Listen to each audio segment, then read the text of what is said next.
is Wynn, and if you are grateful to be here today, let me hear you clap it up. Very much so with you in that gratitude. There we go. I'm especially grateful to be here as a guest. I actually drove up from Atlanta very early this morning, braved the rain to be here with you all, and I'm very, very excited because this is actually our 4th time doing this event today. And some of y'all are like, you don't really know what's about to happen, and that's okay. Many of you all came because maybe a woman named Miss Janice Williams from Jefferson County Senior Services told you to come. Does she sound familiar, Miss Janice Williams? Let's clap it up for Miss Janice. Maybe y'all saw Miss Commissioner Sheila Tyson on the news. Let's clap it up for the commissioner. Or maybe y'all heard Miss Jonice Thompson, who is a health equity champion, tell y'all that this was the place to be. Let's clap it up for Miss Jonice.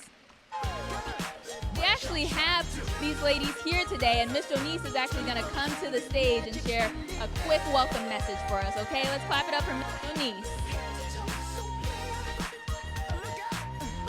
She is actually the godmother of our organization, which I will tell you a little bit more about, but we are grateful for the way that she has trailblazed her work within the health equity space. Here you go, Miss Jonice.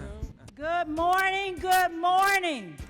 Aren't we all glad to be here, especially those seniors that we are happy to be here. So let's just give a hooray for being here this morning.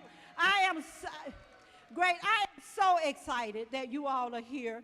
But the main reason I'm excited is because, number one, we need message carriers. And again, you may remember that the holiday is coming up, and we will have every room of our homes filled. And what better place for you to be a message carrier? So do not take the information you get today, take it, put it on your back seat or somewhere. Talk about empowering family members to take care of their health. Today I'm representing Acclimate Now Included, who's working around the United States to make sure that people of color are empowered to take care of their health. So that's why we are here in Birmingham today, to make sure that you get the information needed to make healthy decisions. So welcome to Birmingham, everybody that's from Birmingham and outside of Birmingham. Thank you, Wynn. I'm going to turn it back over and let them get on with the show. Thank you, Jonice. And y'all might have seen a theme, right? We have Miss Jonice, Commissioner Tyson, and Janice Williams, all beautiful, strong black women. So let's clap it up for black women. Yes. All right, and y'all are like, who is she? What is she doing on the stage? Well, my name is Wynn, and I will be your MC today. And a little bit of personal, there's a better mic. Green. All right, is this okay? It's not on. Good? Okay. So a little bit about myself. I mentioned that I travel here from Atlanta. I'm actually the eldest of 5 siblings. I am the daughter of 2 immigrants. I am black and Vietnamese. And I'm also a caregiver for my mom. My mom is actually a stroke survivor. She had a stroke at the age of 42. So her story, her health story especially, shapes the way that I want to show up in the world. And I'm very grateful that I'm able to work for an organization called Acclimate's Now Included Community, because this organization, which is a black-owned company right here in Birmingham, is committed to making sure that our stories are heard and that our communities have the health services and health resources that are needed to make more informed health decisions.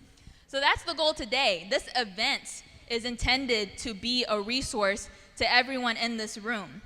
Some of you may never have heard of multiple myeloma, but today you will learn about multiple myeloma and so much more. And this event would not have been possible without partnerships. We mentioned Jefferson County Senior Services, we mentioned Commissioner Tyson, and especially important is an organization called the Multiple Myeloma Research Foundation, aka the MMRF. And we have them here today. You can see the co-branding throughout, but I'm actually going to bring up Ms. Ala Banjo, who is the Senior Director of Community Engagement and Partnerships, to tell you a little bit more about the Multiple Myeloma Research Foundation and the work that they do. Let's clap it up for Ala. Good morning, everyone. Thank you, Wynn, for that warm and amazing welcome, and good morning to you all. And I have to say, I'm having a fantastic time in Alabama. I've never been before, so thank you all for the warm welcome. Thank you again for having us. As Wynn mentioned, my name is Ala Banjo, and I am the Senior Director of Community Engagement and Partnerships at the Multiple Myeloma Research Foundation. So the Multiple Myeloma Research Foundation is a patient-founded organization. We've been in existence for about 26 years now, and we are the world's only nonprofit organization dedicated to accelerating a cure for each and every multiple myeloma patient. But we realize that our work is not complete if we're not empowering our communities. So we serve patients, we serve caregivers, but we also serve our communities through education, knowing that understanding your health care, your background, and also your risk factors, and understanding the kind of questions and conversations you should be having with your care team are all part of empowering ourselves as patients. And the reason I'm so passionate about this is I'm a pharmacist, and I realize that there's so much information that's missing when folks don't know what questions to ask or don't know whom they should be speaking to. And we're here really just to start those conversations, and I really encourage you all, as you listen to our panelists today, please, interact with them. Ask all the questions you want to ask. We're just one big family here, right? So don't feel like, oh, it's, you can't say certain things. Just ask away, because we know that unless we ask and unless we're informed, we're not going to get the information that we need to improve our outcomes. So sit back, relax, grab a bite to eat, take a look at some of the vendors, and just enjoy the experience. And again, thank you for having us, and we look forward to getting started with the day. Thank you so much, Ala, and we'll keep you on the stage. You're welcome to have a seat wherever you're comfortable. She's actually going to be moderating our first session. So there will be 2 panels today, but we're not going to be talking at you the whole time. So that reminds me of my housekeeping rules for the day, okay? So real simple. First one is just that we ask you to take out your cell phones and silence them. Because as you can see, the mics, hopefully they work for us, but if not, if we can decrease the noise, that'll help us make sure that we can hear everyone. So if you could please silence or turn off your cell phones, that would be very, very much appreciated. And then y'all also see, taking up space next to your breakfast are these surveys. So these surveys are going to help Acclinate's Now Included community and the Multiple Myeloma Research Foundation know whether or not this is a helpful event to you all. So we want to know kind of where your knowledge is now, what your thoughts are, so that we can compare them to afterwards. So those are very, very important for us to be able to see. So if you haven't already finished it, please finish that survey. If you've already finished it, you can keep it on the table and people will come around. So thank you all in advance for your feedback on that survey. And then my third ask is just that everyone be present, okay? Remember, we came here for a bunch of different reasons, but at the end of the day, we're all here. It's a special moment. We won't be here in this exact same place with the exact same people ever again. So let's make the most of it, okay? And it's going to be interactive. So it's not going to be the people up here talking the whole time. We would actually love to hear your questions and your thoughts after the panel is able to speak, so that we can have a little bit more of a conversation. So a conversation is really the goal, okay? Any questions? Okay, we're all good. Y'all ready? Okay, I need a little more to bring the people on the stage. Okay, I'll take it. We'll introduce our first panel. So as I mentioned, our moderator is going to be Ala Banjo from the MMRF, but then we also have Dr. Kelly Godby from UAB, who is a multiple myeloma expert, Tyrone Williams, who is a registered nurse and clinical research coordinator. Y'all can start coming on up. We also have Alan Hale, who is a retired naval officer, former small business owner, and multiple myeloma thriver. And then we have Rashad Hayes, who is a motivational speaker and licensed social worker. Let's give it up for our panelists. Thank y'all so much. And these lovely people are all local to Alabama. They all have amazing stories to share with us. And they're going to be talking about navigating multiple myeloma in Birmingham. So let's give it up one more time for our first panel. Lots of clapping today, okay? That's what we want from y'all. I'll leave this here.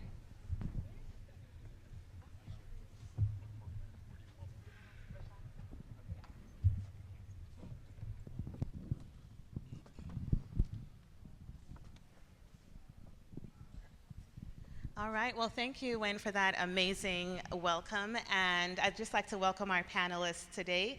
Thank you for spending time with us, and thank you for just sharing of your knowledge and your experience with our audience today. So we're going to jump right in because I want to hear from you all and also leave enough time for our guests to ask questions. So Dr. Godbee, I'm going to start with you because, we're here to talk about multiple myeloma, and we know that, the first step is, first of all, understanding what is multiple myeloma. So I'll just kind of paint a scenario for you here. So someone walks into your office and has never heard of multiple myeloma before. They have no medical background. How do you explain to them in the simplest terms what is multiple myeloma?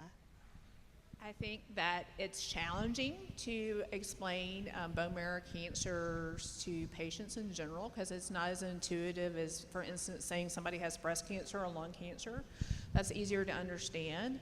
And so my typical explanation is that multiple myeloma is not a very common cancer. It affects about 35,000 patients per year in the U.S. It's a cancer of plasma cells. Plasma cells are part of our wonderful immune system. And our immune system is very important to help prevent infection. But something happens to one of those plasma cells, instead of it responding to infections that we're exposed to over the course of our lifetime, it becomes malignant and starts destroying various organ systems in our body. And the way that we manage multiple myeloma is through chemotherapy. I always tell patients there's a lot of hope. We can't cure multiple myeloma, but every single year since I became a myeloma physician, our patients are living longer and longer. So we've made a lot of strides in the field. I try not to overcomplicate the explanation the first time. I like to give a lot of educational materials. And then as we get to know each other over the months to years, naturally there's a lot more understanding. There's a lot of terminology in multiple myeloma, which you don't see in a lot of other malignancies that can be very overwhelming. We actually provide the MMRF books to all the patients. And one of the first things I say is, take this home, think about it, process it, and let your family look at it, and let's grow our knowledge together as time allows and as your curiosity grows. I always give them good online resources. But you meet each individual where they're at. Sometimes too much knowledge can be overwhelming. There are certain people that are very detail oriented, so I always ask, what kind of learner are you? Do you like a lot of written information? Would you prefer for me to explain things? Because it's important to understand the learning style. So that's kind of how I approach the first time I meet a newly diagnosed myeloma patient. No, that's very helpful. Thank you for that explanation. And I think something that you touched on is really key, which is tailoring the information to what best suits the patient, because we know that not everyone can necessarily sit in your office and probably absorb everything you're saying at once, but it's what do you want to take home? How can you continue to think about the information that was shared today? So that's extremely helpful. Thank you. So Alan, I'm going to hand it over to you now because you're someone who is really involved in your care and very vocal with your care team. So can you tell us a little bit about your experience and also just give us an idea of what are some of the misconceptions that you've had or that you came across as a patient early on in your journey? Great, thank you. Good morning, everyone. So first of all, it's just been Veterans Day. How many veterans in here raise your hand? Thank you for your service. Give them a round of applause. As a veteran, you are more susceptible to cancer because of some of the exposures that you had. And my Navy career, that may be part of it. But as a guy, the first thing that you do in the military is you get a physical. And then every year you get a physical. Did I mention we get a lot of physicals in the military? But that set up a track record for me where I got a physical every year. And so I did not have anything presenting or any disease. My blood work just looked, funky at my annual physical, and then from there found out that it was pretty serious multiple myeloma. The biggest misconception, and the thing, of course, that I feared was I'm going to be running to the bathroom and throwing up every day. And so that's a misconception. And thanks to companies truly like the MMRF, which is a nonprofit foundation put together, and the big pharma, which sometimes gets a bad rap, they have come up with some great new drugs and treatment options that I may run to the bathroom every now and then, but it's not every hour, and it's not necessarily a problem every day. And you can live your life. So I had a couple years of kind of battling because I had a little bit more significant myeloma than most. But right now, today, I'm back. I've got a full afternoon of consulting appointments, and so that's why I'm dressed, hopefully you say schnazzy. I think that's the word. Thank you, Alan. No, I appreciate you kind of sharing your experience with us. And, every patient's journey is different. You discovered your myeloma during a yearly physical. We've had some, patients who maybe something traumatic happened with a bone break or an injury or a significant illness. So, we never can underestimate the importance of paying attention to any symptoms that seem out of the ordinary, but also we cannot understate the importance of that yearly physical, because as soon as we can get ahead of any kind of illness, I think it's so critical. But you truly are a testament to how patients are thriving, can live their lives, and continue to do well even with this diagnosis. So, thank you for sharing your story with us. Rashad, I'm going to hand it over to you now. So you're a motivational speaker, a social worker, and also a blood cancer thriver. Can you describe your role on someone's cancer care team, and also what resources or support systems have been most valuable? So first thing I want to say is this is hard for me to sit down being the speaker, okay? So I'm going to try to stay seated. But let me ask y'all a quick question. How many of y'all had castor oil as a kid or growing up? How many had to stand in line and take some castor oil? See, I was one of those people. What about if you got really sick, you had to do a hottie-tottie? Okay. Or what about when you're really sick and you had to get that vaporous nicks on your neck and on your nose? And one thing I want y'all to realize, the reason I got so excited to be here is because I'm a product of that. I remember my grandma telling me, hey, baby, we got to do this. We got to do that. And so I'm going to tell you where my issue became a problem. I thought I could solve everything that was going wrong with me until I was diagnosed with follicular lymphoma at 22. So although it's not multiple myeloma, I want y'all to know you all have an important role because we're going to listen to you. And so I'm just blessed to be here today. So as a social worker, that's what started my journey. I didn't have anybody to come to me and say, hey, this is what you should do. I didn't have anybody to tell me, hey, this is what this medicine is going to do. So I said, you know what? I'm going to become that person. And so my role for you all, if y'all have to get on this journey, is to become your best friend. We could talk about anything. It don't always have to be about cancer, because I want you to see the doctors are here to treat you. The nurses are here to assist that, but I'm here to make sure when you go home, you're okay as well. Because I understand if your mind is not right, if you're worried about how you're going to pay these bills, if you're worried about how you're going to put food on the table, you're not going to worry about your health. And so I know I'm preaching today, so I'm going to be quiet a little bit because I'm here to be a panelist. But that's my role as a social worker. My role is to be your best friend. So I would tell anybody, if you go to the doctor, the first thing you should say is, hey, can I speak to a social worker? Even if you don't have any problems, because we're going to be here to help navigate you. And if anybody got any castor oil, please let me know, and I'm going to run the other way because I'm traumatized. Back to you. Oh, thank you so much, Rashad. And I mean, what you said was so impactful and I love what you said when you go to see your physician, one of the first questions you should say is, can you connect me with a social worker? Because we really need to understand the role of social workers and how those resources play into our care. You don't have to have a particular need, but you can preemptively ask to be linked with those resources because, especially multiple myeloma, it's a long journey. and it's getting longer with the evolution of new treatments and new therapies. So the goal is to take away all those external factors that, will impact your care and have you worried about, like you said, paying your bills or, even being able to travel to treatment centers when you should just be focused on getting better. So really looking at those resources, taking advantage of them, asking questions, I think is really a very powerful message to share with our group today. Thank you for that. All right, Tyrone. So tell us about your work and the importance of raising awareness and destigmatizing clinical trials. Something that we do at the Multiple Myeloma Research Foundation is we're a research-based organization, and our work has helped to bring over 15 different myeloma drugs to market, but we also understand that if we don't have the collective buy-in of our entire community in developing those drugs, our work is not complete. So something that we always think about is how to destigmatize clinical trials. So I would love to hear more about your work, how you interact with patients, and also how can we ensure that Black patients are represented and have equal opportunity to access those treatments even after the clinical trial phase. Absolutely. Good morning. My name is Tyrone Williams. I am first a registered nurse and also second a clinical research coordinator.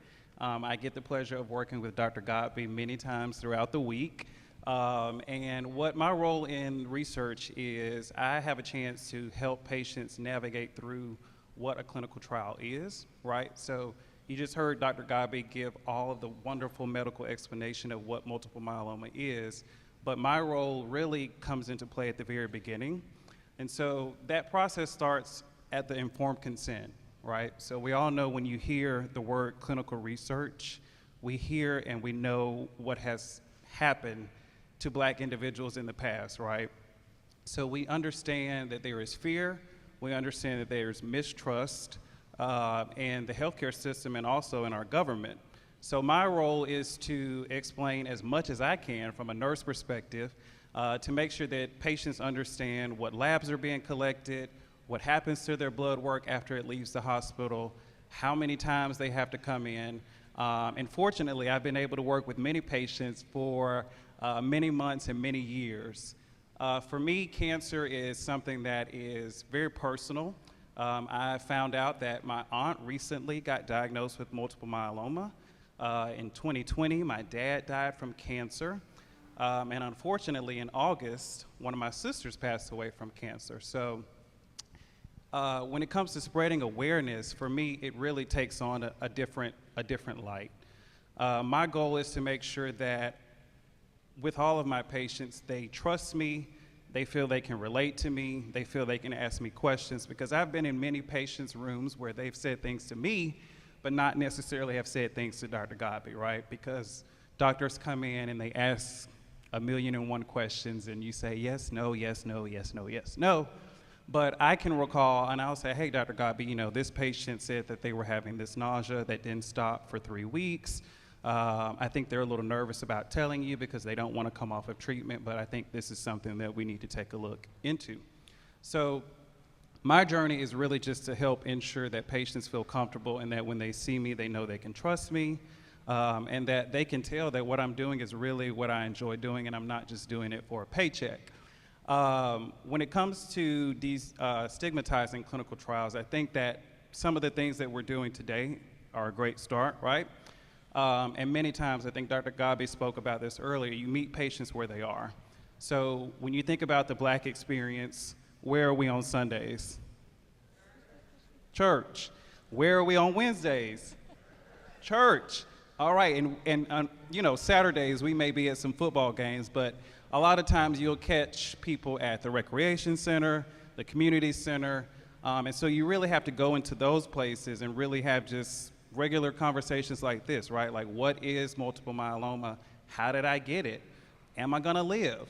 And sometimes those conversations can be tough because in a world where you've never heard of what multiple myeloma is, you don't know, right? And so you have to depend on people like myself, Dr. Godby, Rashad, and other patients as well, too. So I try to encourage patients to share their story as well to help destigmatize clinical trials, because I can only do so much, right? I can get up every day, I can go to the hospital, I can tell you how great something is, but if you know a family member, if you know a cousin, you know a church member, you have another point of view of what clinical trials are. So that's one thing we can do, right? Go into places where Black individuals thrive. I think the second thing, right, is that you can have Black healthcare workers on your team. I am one of few multiple myeloma coordinators who are Black, but I am the only Black male. And so I think being in a nursing perspective, that adds even more to my approach, because you already don't see Black men in the hospital, especially not in a nursing role. Another thing that we can do is,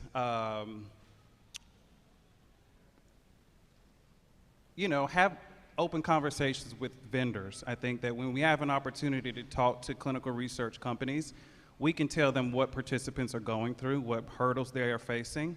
A lot of times when you are in clinical trials, some patients come monthly, some patients come weekly, and so that can add up in cost. UAB is a very large hospital, so we get patients from all over the globe.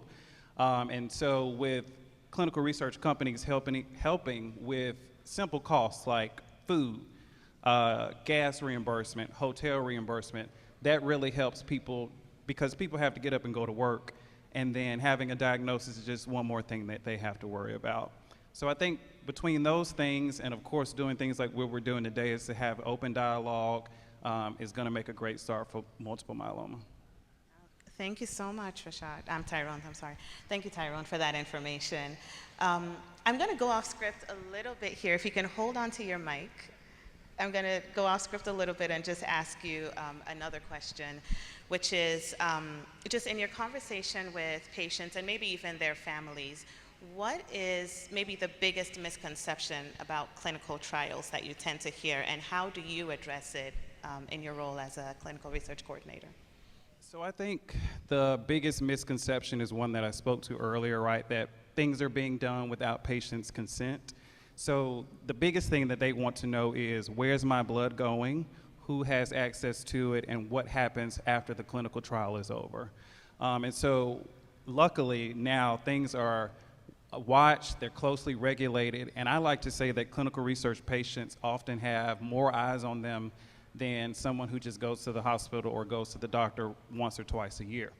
And so I help really combat that by explaining that, because of things like the Tuskegee experiment, right, we are now under a close watch, and there are rules and guidelines in place that I agree to, Dr. Gabe agrees to, and these healthcare professionals are really taking responsibility and accountability to make sure that patients feel comfortable with whatever they're submitting to us, whether it's their lab work, whether it's their bone marrow, or even just simple things like an EKG or a CAT scan. All of those things in a world where social media and privacy is so important, we really make sure that all of that is kept personal and private. No, thank you so much, Tyrone. That's great information, and I think it's very reassuring to hear that there are so many checks and balances, right? Nobody's doing what they want with, folks' information, but just like you said, there are even more eyes on clinical trial patients than probably even regular patients, because we want to make sure that everything is being done according to protocol. And also, something else that you said that resonated with me was meeting folks where they are, and I think that's the beauty of organizations like our partners, Acclinate and NOWINCLUDED, which is going into the community, having those conversations, really starting to address some of the questions. And we thank you for your work and just continuing to have those conversations with folks. Yeah. And Dr. Gabi, I'm going to turn it back over to you. So we have the privilege of having you, a myeloma physician, Tyrone, and Rashad. Like we have a care team right here on our stage. But what would you say to patients about the importance of building the right care team? I think that's fundamental to the success. I think that's often overlooked. We're only as good as the physicians, as good as these wonderful team members, and as good as the family support, to be honest. So just like, for instance, one of my patients is here. He's a delightful man, But when he comes to visit, I'm just probably the first or second person that sees him. There's a clinical pharmacist, there's a social worker, there's a nurse, there's an infusion nurse. So it's a massive team to make sure our patients are successful. And like Tyrone alluded to earlier, often they don't say certain things to us, right? I mean, Tyrone really has a different relationship, in some ways more intimate in the best way than I do. It's not that I don't want to have that, but there's still that kind of barrier that, you know, the physician is the all-knowing, and then the patients, you know, are intimidated by, you know, whatever our name or our reputation. And without these guys, we can't take great care of you guys. And so family support is also extremely important. That's one of the biggest challenges we have, our caregivers. There's a lot of patients that we have who have wonderful families, but just because you have cancer, your life doesn't stop and their life doesn't stop. And so they're constantly juggling everything. And so really helping the patient say, okay, who's going to help us on this day? Or, you know, who's going to drive you home after your bone marrow biopsy? So we spend a lot of time and effort talking about how we treat your cancer and how we're going to make sure you live a long, you know, life and be high functioning. But we forget, in order to do that, it's a family illness. It takes an entire village really to take care of each other. And so I think in our new world where we've kind of lost these kind of bigger communities, I think one of the things I always find very enduring about the Black community is that very heavily involved in church, and the churches very much help support cancer patients. I don't know how many times we reached out to churches to help with transportation or to help us with some other like meal insecurities. So I think that that's one of the beauties of these large communities, and we really need everybody to participate and help each other. Well, thank you very much. I appreciate that. All right, so I'm going to hand it over to, you know, Alan, Rashad, and Tyrone, really just to kind of summarize for us here. Alan, we'll start with you.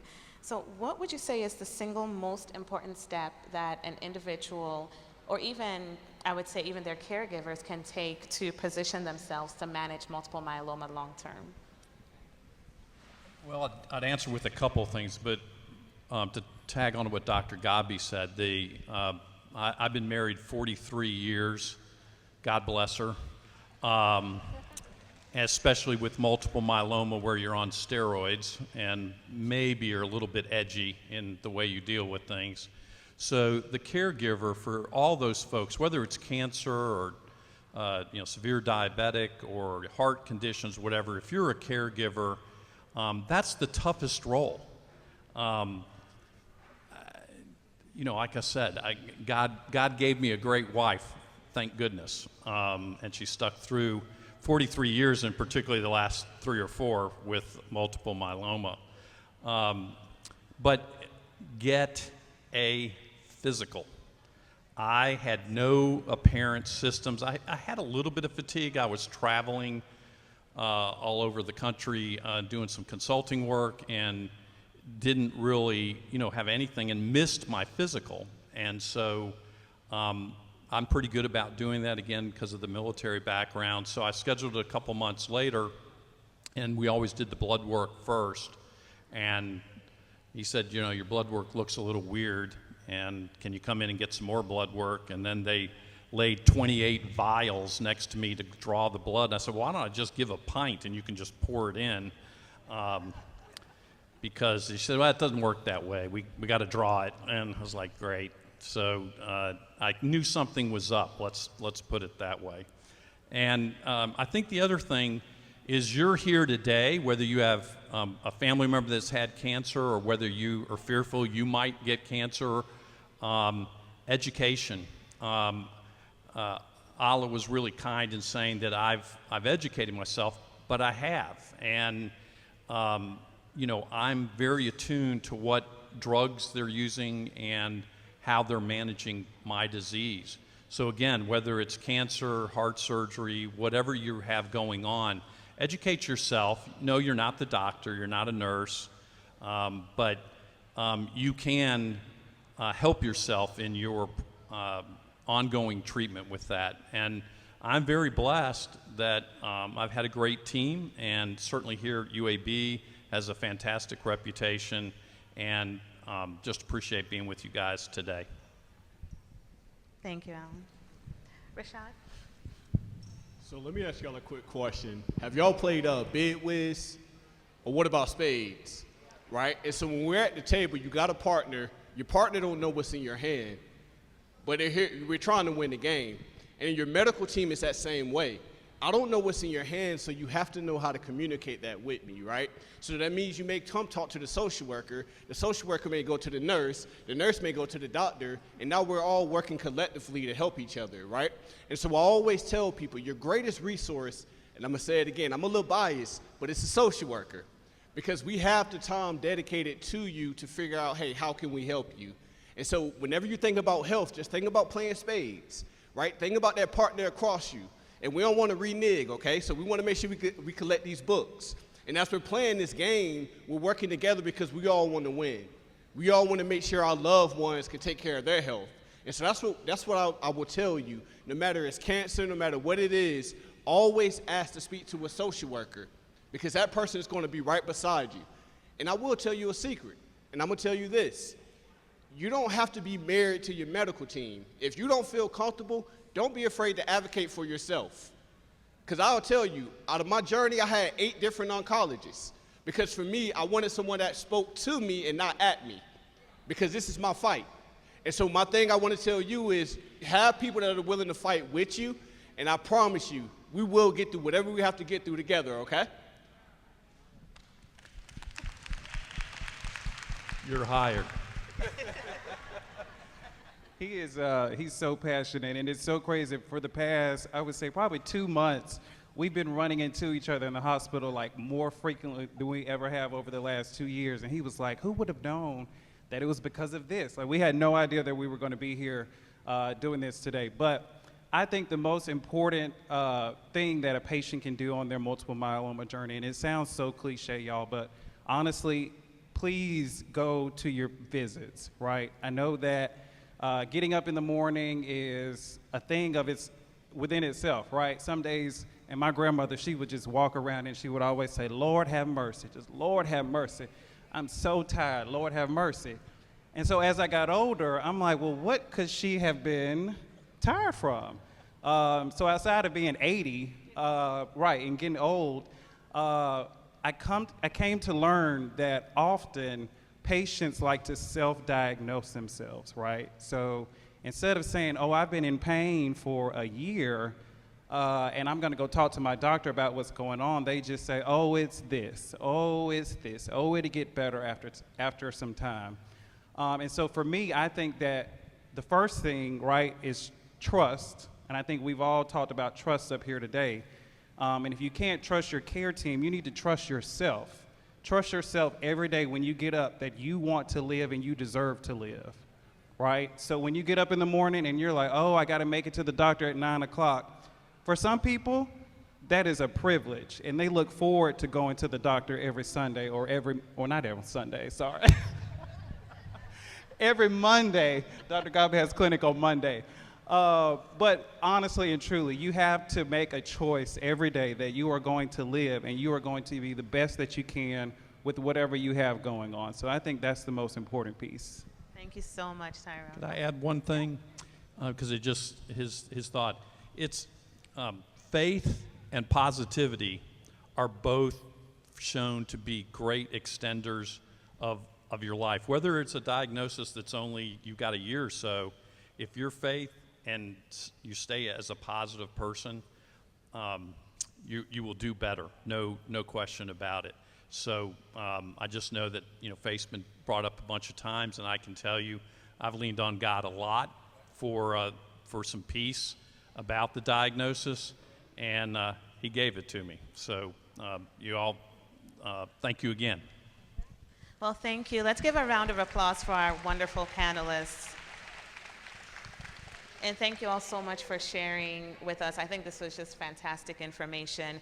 We're going to open it up to the audience now for any Q&As. So if you have any questions, please raise your hand. We've got volunteers walking around the room with microphones, and just speak directly into the mic so that our so our panelists can hear your questions. Oh, Right up here 1 in the minute, front. ma'am. They're coming. Just so we can hear you. My question is, how and when do you try to find out if you have this or not?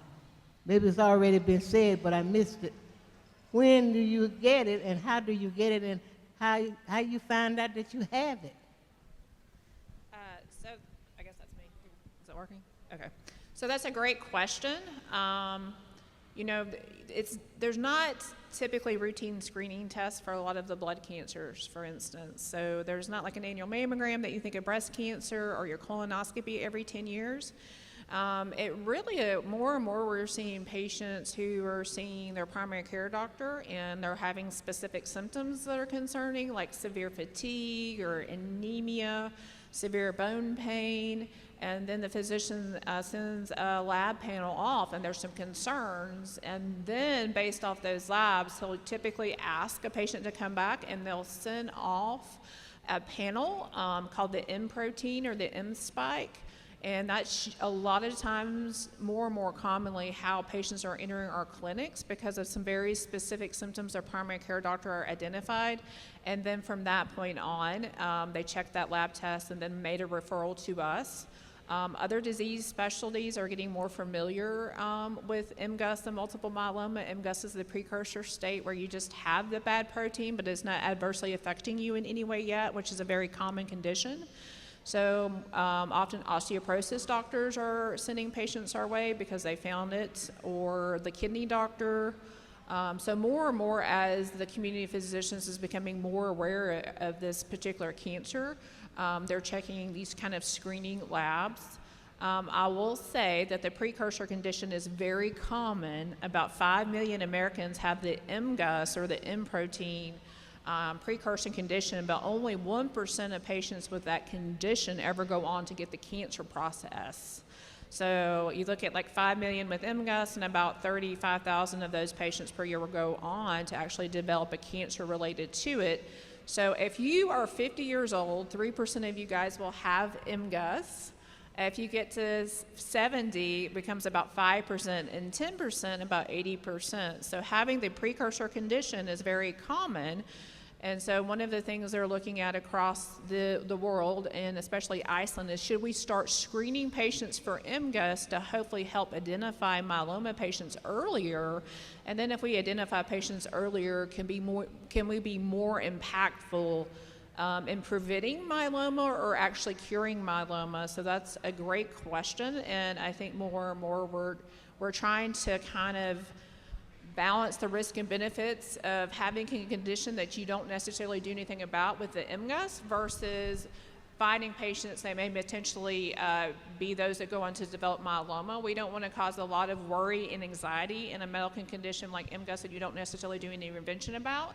But knowledge is power for most of us.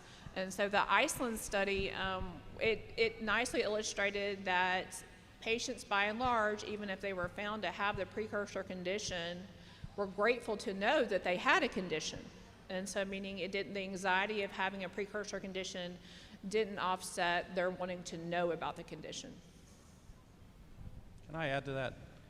My sister-in-law, who is not my cousin, you got lost on that, but I get calls from the north, so it's kind of weird that my sister-in-law, and it's not a genetic cancer, also has multiple myeloma.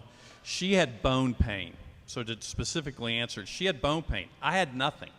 So I went to a physical, and again, as Dr. Gabi was saying, then when they did just my regular blood work, there were a few things that were, protein was one of the problems, and then that went to the subsequent. So, again, I just can't encourage enough. You should get a physical every year. Ladies are generally pretty good about it. The guys are generally pretty bad. If you don't mind, I wanted to add that my story in particular, I didn't have a PCP. I feel like I was in the best shape of my life. I feel like I had everything figured out. And so I found out I was sick in the emergency room. I went to them, or first, let me be honest, I called my mama and said, hey, mama, something ain't right. And so she said, baby, go to the emergency room. And who would have known going to the emergency room, you would have told me I had a cancer diagnosis. So that's how I found out. So my biggest advice to you is just getting a PCP, seeing somebody that can get their baseline, because then they're going to direct you to where you got to go now. I will tell you, for me, again, I go back to the home remedies. If something was hurting, I thought I had a cure for it, and I was taking care of it myself. But unfortunately, what I really want to do, and I wasn't taking care of the root of the problem. So I really want to encourage everybody in here, if you don't have a PCP, get one, and that's just a primary care physician. I also want to encourage people to have the conversation, talk to the young ones. You know, I'm gonna be honest, my generation don't really know how to cook, right? We got to get that back. Now I can cook because I was in the kitchen with grandma, but we got to get that back. So we got to start having those conversations. Thanksgiving is coming up, so I look forward to seeing what you all can help us do, because we can't do this without you.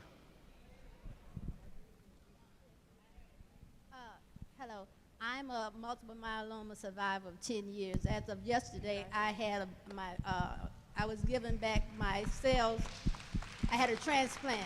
I generated 100,000 cells. They only needed 50,000. So I still have 50,000 at the University of Maryland, Baltimore.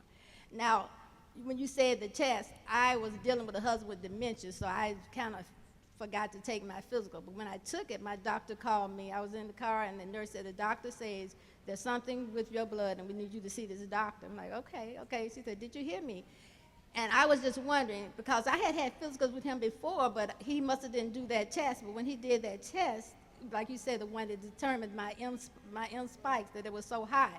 And they treated me for a while. They said, well, we're gonna let you say smoldering until you get an infection, because of your white blood cell count being low and you can't fight off.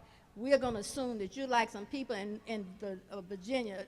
Virginia is a county that the soldiers used to get physicals, and they had data on them. And that's the reason we need to do clinical study, because they don't have much data on African Americans. So she said, there's a group of them, their numbers look bad, but they don't get sick. So we're going, until you get an infection. So that was about in September 2013. So in 2014, in April, I got an infection. I got it in my breast. I got MRSA in my breast. And at that point, they said, we have to deal with you. You do, you know. So I just want to say, I don't know what that test is, like you say, but they need to do it, because at that point, my doctor wasn't doing that physical blood test you were talking about. So I guess we need to see the insurance company to make sure when you were like 50, I was 58. I always thought people with this kind of disease would be in their 70s or whatever. But whatever that test is, they need to do it as a part of our physicals. Well, you don't know, I wasn't sick. I wasn't feeling bad. I was taking care of a husband. I was fine. I didn't have no back pains, no bones or anything. So like you said, we need to have that blood test you're talking about part of for seniors. Well, congratulations on being a myeloma survivor, thriver. A decade is amazing, so congrats. That was a lot of hard work that you did to get here today, and a lot of family support to make the journey, so congratulations. There's a question of should we do screening for all, meaning people over the age of 40 or first-degree relatives who have a family member affected by the plasma cell malignancies, which myeloma is one of them. It's called the PROMISE study. It's out of Dana-Farber, and there's another study also looking at, is universal screening beneficial to all? And so hopefully within the next few years, we'll be able to answer that. And if it turns out to be a positive study like it was in Iceland, you may see that it becomes like a routine test on your annual clinic visit with your primary care physician. We're still trying to figure it out, but I think what you say is so important, that you had a primary care doctor that actually thought about it. So it's one thing for patients to have awareness, that's very important, but also educating physicians, advanced practice providers who are becoming more and more part of the healthcare system. So a lot of what we do is actually educating different physicians, right? We're all super specialized now. I don't know how many of you have more than just a primary care doctor, but you can't go to the primary care doctor without probably being referred this day and time to a specialist, and sometimes those specialists don't cross talk with each other.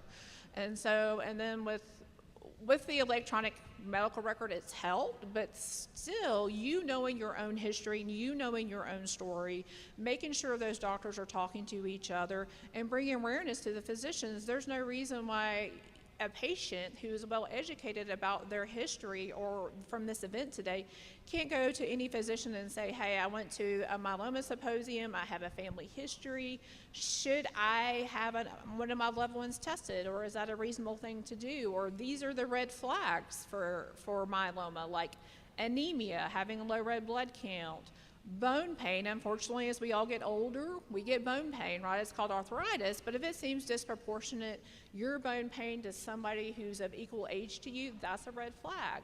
Or if you have kidney issues. I mean, most people have kidney issues in the U.S. because of diabetes and hypertension, but if your nephrologist doesn't know why you have kidney issues, you could say, hey, can you test me for MGUS or myeloma? So those are all ways in which you empower yourself to have those conversations with physicians. My job also, not only to educating all of you, is also to educate physicians on this condition because it's not that common, and so it causes confusion. Good morning. I'm in dialysis, and I've had a heart attack. So am I at more of a risk of getting melanoma than the average person? That's a great question. So what puts you at higher risk for getting multiple myeloma is actually age. As we get older, it's more common, as I mentioned before. Being of African ancestry puts you at higher risk. Being at male puts you at higher risk. And we do know that there are some potential, like occupational chemical exposures, like you had mentioned earlier. If you served in the military, like Agent Orange, also puts you at higher risk. But no, they haven't found that heart disease or kidney disease puts you at higher risk. One thing that we are seeing more commonly is there's a potential link with obesity and developing MGUS. So obesity, more and more common, is being linked with more and more cancers. You know, I don't know what people's perception of me is up here, but obviously I struggle quite a bit with my weight. So, you know, I even went to the Crossplex. I don't know if y'all know Gino Reeser, but he was training the policemen over there, and I used to go over there and work out, and then it became embarrassing for me. So I was like, I can't lift all this weight. But I understand, being from the Southeast, how important it is in our culture to share food, to share love, how that nurtures our soul. It's at every community event. I've spent my whole life in the South. I grew up in a little town in the middle of nowhere. So I understand that part of our culture and our relationship, but obesity really, really is a big contributor to all cancer types. So I'm working on it. I hope everybody in the room realizes that's one thing that you definitely can have control over in order to improve your long-term outcomes regardless of your medical condition. I have a question. I'm a cancer survivor going on 6 years. Congratulations. The way I found out about it was my daughter was always taking me back and forth to the doctor. One time we went to the doctor and we were getting ready to go. She told me, sit down, Mama, I got something I want to say. So I sat down and she talked to the doctor. She said, is something wrong with her throat? She just coughed, coughed, coughed, coughed. And the doctor said, Miss Pat, you never said nothing about it. I said, well, I just thought I had a dry cough. And she did a test on my throat and I had thyroid cancer. And she sent me to a doctor, and this doctor told me, he said, well, you lucky this didn't go to your vocal cord. He said, your daughter caught it in time. And he said, well, we just did all kind of tests, and he said, we just gonna take the right side out. And after my surgery, it took me so long to wake up from the anesthesia my family got very worried, and they went upstairs, and he said that I'm just in a deep sleep. But to make a short story short, I asked him when I woke up, I said, I can't hardly talk. And this was a very good doctor. At the time, he was 70. And he said, well, Miss Pat, you lucky you can talk at all. He said, you just gonna have to, we'll get over it. He said, you got 2 more stages you got to go through, but you're gonna get better. So I was wondering, the question I want to ask is, why didn't they take this side out and only took one side of my thyroid out? My assumption would be that that was the side that was affected by the cancer process. In typical, we try to, when we do these big cancer type surgeries, to preserve as much normal tissue as possible. So that doesn't lead to like long-term consequences for the patients. For instance, if you were to take out the entirety of the thyroid gland, you know, you can set somebody up for having lifelong like hypothyroidism or having issues with the parathyroid gland. So that's my guess, is they want to take out as much cancer as possible so the cancer does not reoccur. But they don't want to compromise any sort of vital organ function to set you up with other medical problems. You're welcome. My question is, does this disease have a genetic component to it? Does it run in families? And how often are family members affected with the same disorder? That's an excellent question. So I think just in general, only about 15% of cancers are actually have a hereditary component that we're aware of. The other 85% are sporadic. So sporadic is a nice way of saying, I hate to say it, bad luck. But for myeloma in particular, we know that if you have a first-degree relative, so like a brother, sister, mom, dad, with myeloma, then you're 3 times more likely to get multiple myeloma. However, we don't yet know the genetic link. I think many people are familiar with breast cancer, and we know for like breast cancer patients, there's like a BRCA mutation that's well known, and if you have that, then you're at higher risk for getting breast cancer. We don't yet know that in myeloma, and it's foundations research like this that's helping us better understand that. I always also tell patients that just because you have a relative with myeloma, don't forget about the more common causes of cancer. So myeloma is about 35,000 patients per year in the US. Well, if you look at the big 5, prostate, lung, breast, skin, and colon, even if you have a first-degree relative with myeloma, you're more likely still to get one of the big 5 than you are multiple myeloma, because they're 10 times more common than myeloma. So I said, don't get myopic on just thinking, hey, I could get myeloma. Do all of the other cancer screening that you need to do, right? Because prostate cancer, you have a PSA. Colon cancer, you have a colonoscopy or the Cologuard. Breast cancer, you have mammogram. Skin cancers, you know, you can actually, I mean, it's harder, but, you know, to look at all of your skin all the time, but to see changes in moles or abnormal skin findings. Lung cancer, there's actually now screening for lung cancer as well, depending on your smoking history. I'd like to ask you a question to follow up with that. Sure. So, in answer, and it's related to your question, ma'am, is in what I've read and everything is that, you know, genetic is low and it's more environmental. So if it's in your family, have you, especially with UAB, with the research you're doing, is it more because you're in the same surroundings? If you know, if somebody's exposed to something, you're more likely to have that same exposure, and if it causes myeloma, then that's it. And of course, your body's different than somebody else's body, so maybe you don't get it, even though you're exposed. Is that a link? So environmental exposures are some of the hardest thing in all of medical science to attribute causality.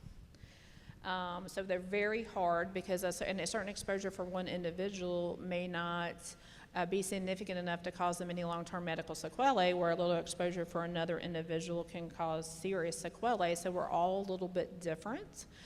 There's large epidemiology studies across the US and the world trying to identify environmental exposures and seeing what the increased risk. One actually is at UAB called the IMAGE study. They're looking at very detailed family history. They're looking at environmental to try to have a better understanding of that.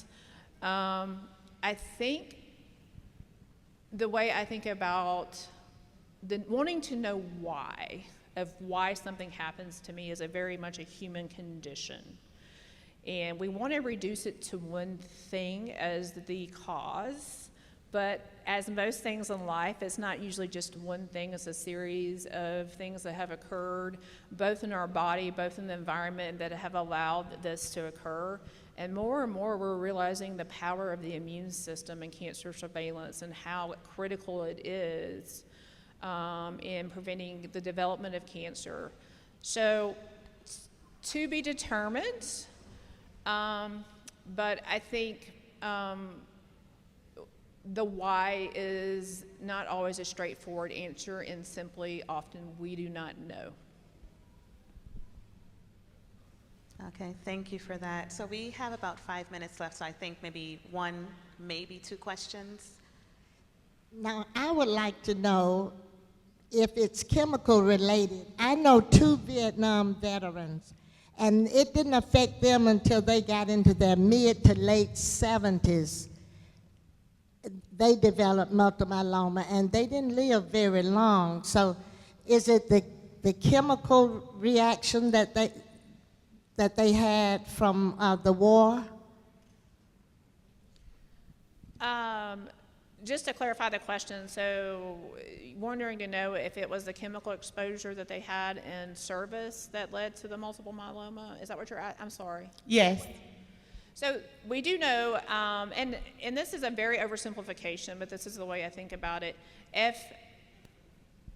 If we were to serve in the military and be exposed to some very hazardous chemicals used in human or biologic warfare, it's just like if you were to be the Orkin man and you went around to everybody's house spraying pesticides. I think that we all know that those are very toxic things, and if it's killing any sort of living organism, then we know it's healthy for you not to be exposed to those particular agents. Unfortunately, we sometimes don't know the innocent lives that are being sacrificed in war by simply people trying to do what's best for their country, and over time we then realize that these things were extremely toxic and harmful. And I think it's very distressing to us all. But yes, we know people with certain military service have a higher risk, not just for multiple myeloma, but any sort of bone marrow cancers. And there are several veterans that we work with, and it's not uncommon that I'm writing those letters to say that this potential person has had an exposure that could have increased their risk for a blood cancer. And, you know, to be honest, I'll say that they deserve their full benefits that they're entitled to through the VA system. Thank you, Yes. Dr. Godby. We have time for one more question. Thank you. My name is Loretta Herring. I'm with a local community-based organization, Cancer Awareness Network, and our goal is to make sure no patient walks the journey alone, regardless of what type of cancer. And I just like to applaud the organizers of this, because in our community, we always see that deficit in health. And my question is more directed toward research.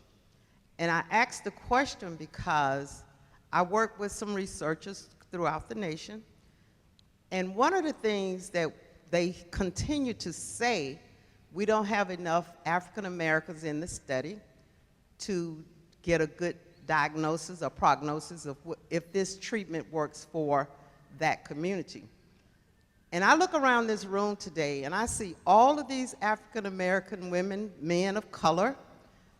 And so my question is, what is your approach to including African Americans in the research study?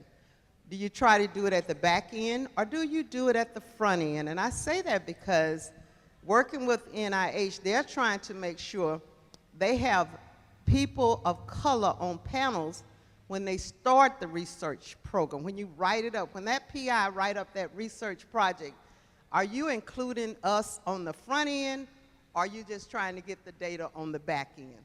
So if you include us, I think the outcomes would be different, and you will see more of us involved.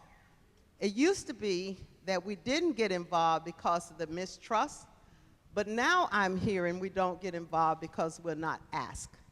So what is your position on that, those of you that's dealing with research up there, and how are you trying to make that change happen? That's an excellent question. Thank you so much. So I think that's, more than one thing. I think that at the very beginning of the clinical trials, you need to have diversity in the people in the development for sure. It just brings a better understanding and voices, and having a staff that's also representative of the patient population that you're taking care of. Like Tyrone, for instance, is pivotal for us. He's able to spread the message in a way that I think resonates better because he's part of a community that this is impacting. I will say that our research at UAB for investigational clinical trials, we're highly celebrated nationally and internationally because we have a very high representation on clinical trials of the minority population. So we're looking at around 30%, which is actually unheard of across the world. So I think representation matters from the very beginning. And when I approach a patient about a clinical trial, I don't discern, to me, everybody, like, I don't say, okay, this person I'm concerned about. If there's a trial that the person may qualify, regardless of age, sex, gender, race, I simply say, these are the options for you. I don't make any sort of assumptions about whether or not they would be interested based off those things. And I do realize that often there is that mistrust, rightfully so, in this community. And it hurts me to think that this ever happened to any group of people. I mean, as a physician, at the end of the day, you really do believe that you want to help people and change people's lives and do good in the world. So I think that always, like, I have several patients that have come to support and talk today and be on the panel. But I say these are your two options. This is a clinical trial option for you, and this is why this may be a better option. And then I say this is our more standard approach. So when you read all the national guidelines, and then I let them ask questions, and then I engage people like Tyrone to tell me, like, am I making a misstep? Am I missing some sort of barrier that I'm not communicating well? Why do you think they didn't want to participate in the trial? Do I need to go back and talk and clarify things? So having open communication with him as a representative for the larger community is essential for us to be successful in capturing more of the minority population on clinical trials. And I'll add to that very briefly just to wrap it all up. I think that, of course, we know about the medical mistrust, right? And we know that in order to trust is when you get the access to the care that you need. And so one thing that I do when I am working with my patients, there's a piece in the informed consent process that asks if the patient is okay with having their lab work tested on and on and on and on and on, past, the 5-year mark, past the 10-year mark, because we all know that research takes decades and generations of information to, get to the point where we can say, okay, it may be this, it may be this, it may be this. And I'm not a very religious person, but I think the book says you never know the time or the hour. So if you don't know when you are leaving this place, I think that we can all get up in the morning to decide to help out our fellow man. No, thank you, Tyrone, and thank you, Dr. Godby. And I thank you for that wonderful question. And no, it really does behoove everyone who is developing, every organization, medical center that's offering clinical trials to patients, to make sure that it is as inclusive and accessible for all patients. Something that we do at the MMRF, we are a research foundation, but we actually, for our Horizon study, we have a chief diversity officer who was working, like you said, at the beginning in developing the protocol and saying, okay, is this set up in a way where it, resonates with everyone, including the Black and African American community, and then through the process making sure that when we select research sites, it is in the right catchment area, right? Because we don't want people to have to travel elsewhere just to be able to participate in a clinical trial. And then the other thing that we're also working to do is just change the language around clinical trials, especially in multiple myeloma. It is part of your care. So think of a clinical trial as part of the care continuum. And then also organizations like Acclinate, who work with organizations and to actually look at those study protocols from the very beginning and not try to make up those deficits at the end and say, oh, we don't have enough Black people in this study, what do we do? No, you've got to do it, put in those steps right from the beginning. So I do want to thank you for closing us out with that question because I thought it was just fantastic. Thank you for all the wonderful questions. I still see some hands raised. We are done with our panel. However, most of our panelists, I don't want to speak for everyone, will still be around. So please swing by, ask us questions. But thank you all for your amazing participation. Let's give another round of applause for our wonderful panelists. All right. Thank you all.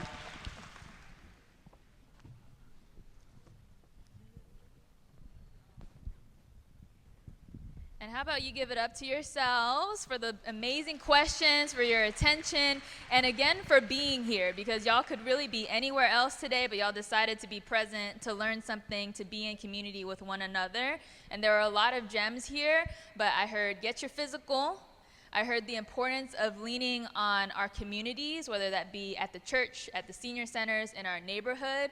And I also heard about the importance of inclusion, okay, and making sure that we are having these conversations. And sometimes if the doctor doesn't tell us, maybe we have to ask the questions, right? So really appreciative of the panelists for that.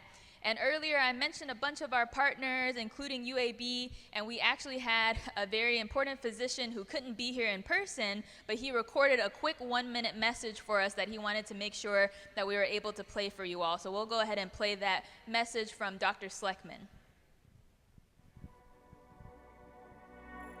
Welcome to Birmingham. We're happy that you're here, and we're happy that you'll be helping us learn how we can communicate better with the community about multiple myeloma and what a patient's options are if they have multiple myeloma. The O'Neill Comprehensive Cancer Center at UAB is the only NCI-designated cancer center in the state of Alabama. We have services that span all the way from the diagnosis of multiple myeloma to the care of multiple myeloma patients that are now survivors of this disease. So really spans everything from initial treatments to follow-up treatments of patients with multiple myeloma, and then to survivorship care where there may be various issues related to the successful treatment of their disease. Thank you for the opportunity to spend some time with you today, and I look forward to all the things that you're going to learn today about clinical trials and the importance of these trials to cancer patients.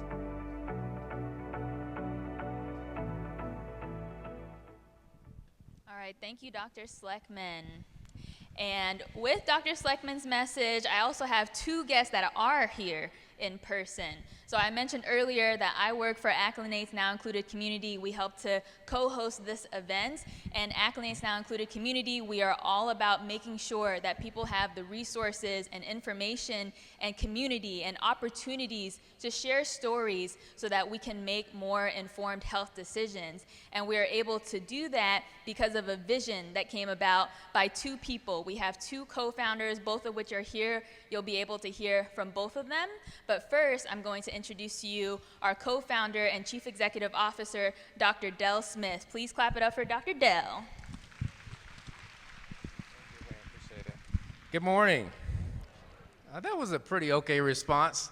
What you don't know about me is that before starting this company with Tiffany 4 years ago, I was dean of the business school at Alabama A&M University. So we know how we do this. You can clap. No offense to anybody from the other HBCUs around because they're all special. But so we're going to try this again. Good morning. That's it. That's the HBCU love. I love it. So listen, as you heard, I have the pleasure of serving as the co-founder and CEO of this fantastic company called Acclinate, which is headquartered right here in Birmingham, Alabama. So today is really, really special because we have teams throughout the entire country that are engaging with our communities. Again, I emphasize our communities so they can be empowered to take actions for better health. And so to be able to do that in our hometown of Birmingham with our partners, with MMRF, and all the other partners that you see around, including UAB, is really, really special. But really the focus here isn't on us. The focus here, of course, is on you. And the fact that you took time out of your day to be here to be educated, to be empowered, so you can make better decisions about either your health or the health of a loved one. That's what our mission is. Our mission, again, is empowering our communities to take actions for better health. So I just want to say, appreciate you being here. Appreciate the opportunity to hopefully connect with some of you while you're here. I hear we've got some good food and maybe some other activities and events. And so hopefully you also enjoy yourself while you're being educated and empowered as well too. So again, thank you so much, and I hope you enjoy the rest of your day. Thank you, Dr. Dell. All right, and I mentioned we have 2 guests. Y'all have been sitting in your seats for a little bit, so we're actually gonna get you moving, keep the energy going. And in order to do that, we have Miss Senior Jefferson County, Victoria Clark Thomas, coming to the stage. Miss Victoria, stunning. Good morning, good morning, good morning. How are you? All right, a lot of people how many of you have heard about Zumba? Have you heard Zumba? Have you heard that word before? Zumba is a dance fitness workout, actually created by a man. Yep, it was. But women have taken over as we do. But it is a dance fitness workout that works all parts of your body. It's good for flexibility. It's good for balance. It's good for strengthening. And you just simply have fun. It's for all fitness levels. I became a Zumba instructor for my 55th birthday present to myself, as well as a health coach. So I've been teaching here in Alabama for about 7 years, and I absolutely love it because it keeps me happy. So I want you to join in some of that happiness. You've been sitting for a while. If you could stand with me as you, yes, I heard somebody, oh, Lord. Go ahead, work your way up your thighs if you need to work your way up your thighs. As I'm glancing, yes, come on. I know some of my students are here. If you were here, you know these songs. Just come on up in the front. Just lead the way. If you want to have a good time, you want to shake things loose. We're here because we're getting information, right? We're here because we want more information, right? Right. We're here because we are worth it, right? All right, so when I say I'm worth it over here, you say, yeah, worth it over here, worth it over there. We are here because we are worth it. Go ahead and start the music. And you're welcome to come and get more room here in the front. We just want to have a good time. Turn it up, turn it up, turn it up. Give it to me, I'm worth it. Baby, I'm worth it.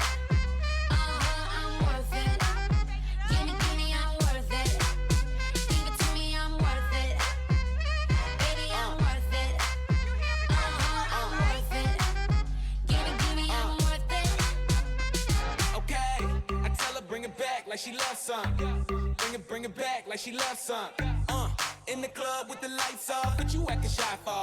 Come and show me that you're with it, with it, with it, with it, with it. Stop playing, now you know that I'm with it, with it, with it, with it, with it, with it. What you acting shy for? Just give me you, just give me you, just give me you. That's all I wanna do. And if what they say is true, if it's true, I'ma give it to you. I may take a lot of stuff, guaranteed I can back it up. I think I'ma call you bluff. Hurry up, I'm waiting out front. You see me in the spotlight, ooh, whatever your style. Show me what you got, 'cause I don't wanna waste my time. See me in the spotlight, ooh, whatever your style. Show me what you got now, come on, make it worth my while. Give it to me, I'm worth it.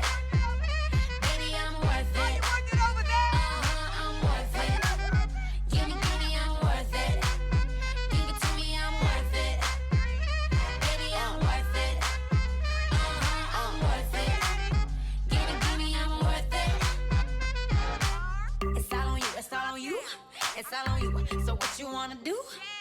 And if you don't have a clue, not a clue, I'll tell you what to do. Come harder just because I don't like it too soft. Zumba is a judgment. I like it a little rough, not too much, but maybe just enough. You see me in the spotlight, ooh, I love your style. Show me what you got, 'cause I don't wanna waste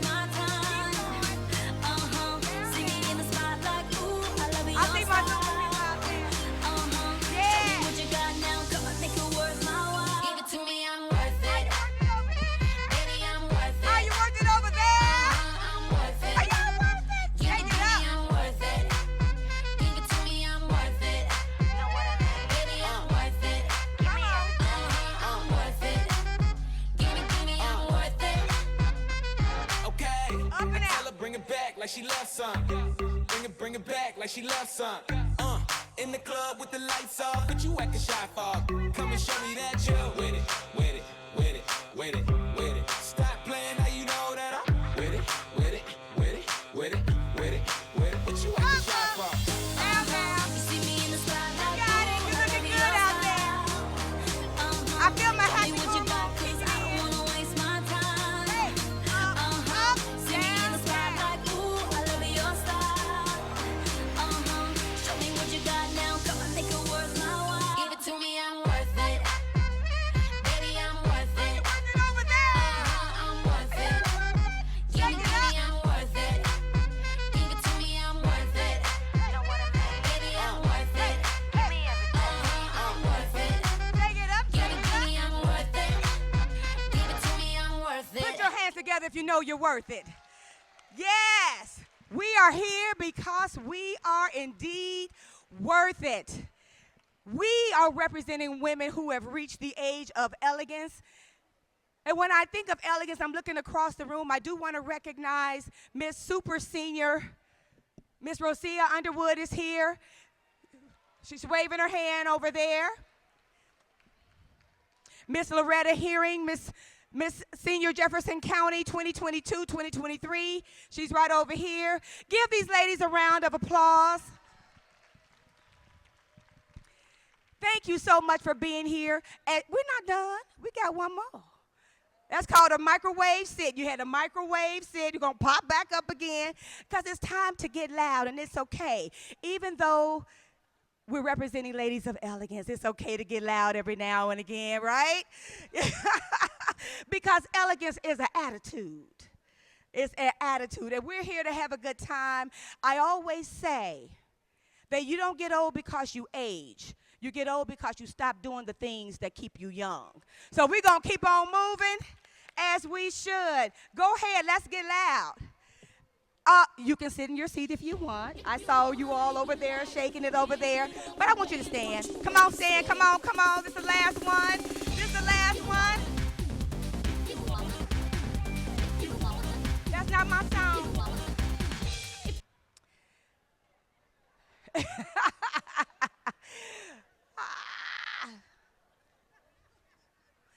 Yeah, it was a good beat though.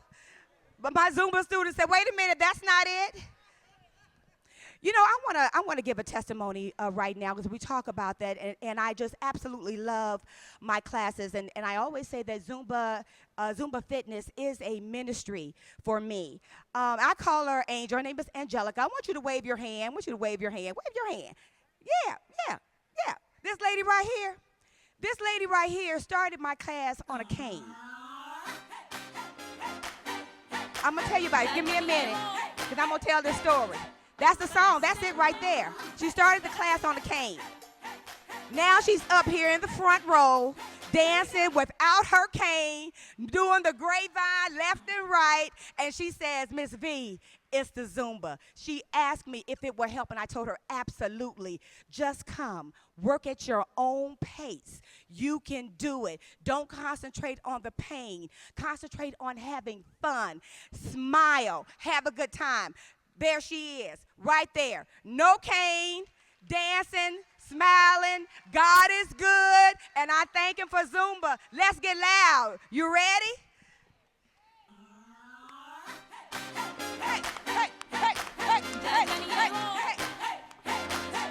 But I said that. Put your hands together. You know this soul clap. Here we go. Let's get loud. Let's get loud. Turn the music up. Let's do it. Come on, people. Let's get loud. Let's get loud. Turn the music up to hear that sound. Let's get loud. Let's get loud. Ain't nobody gotta tell you what you gotta do. If you wanna live your life, live it all the way, and don't you waste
Let's get loud.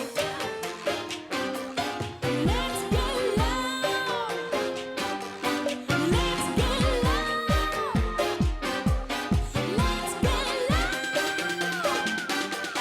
Let's get loud. Let's get loud. Let's get loud. Turn the music up to hear that sound. Let's get loud. Let's get loud. Ain't nobody gotta tell you what you gotta do. 'Cause I'm gonna live my life.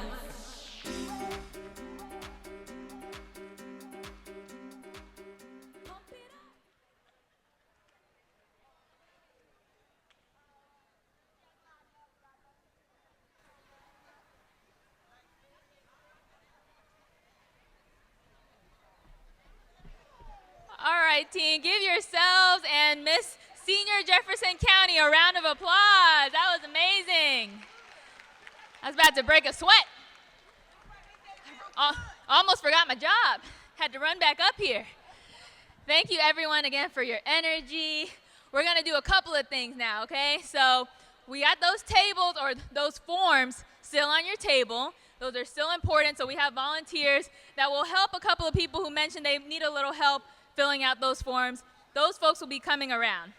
All righty.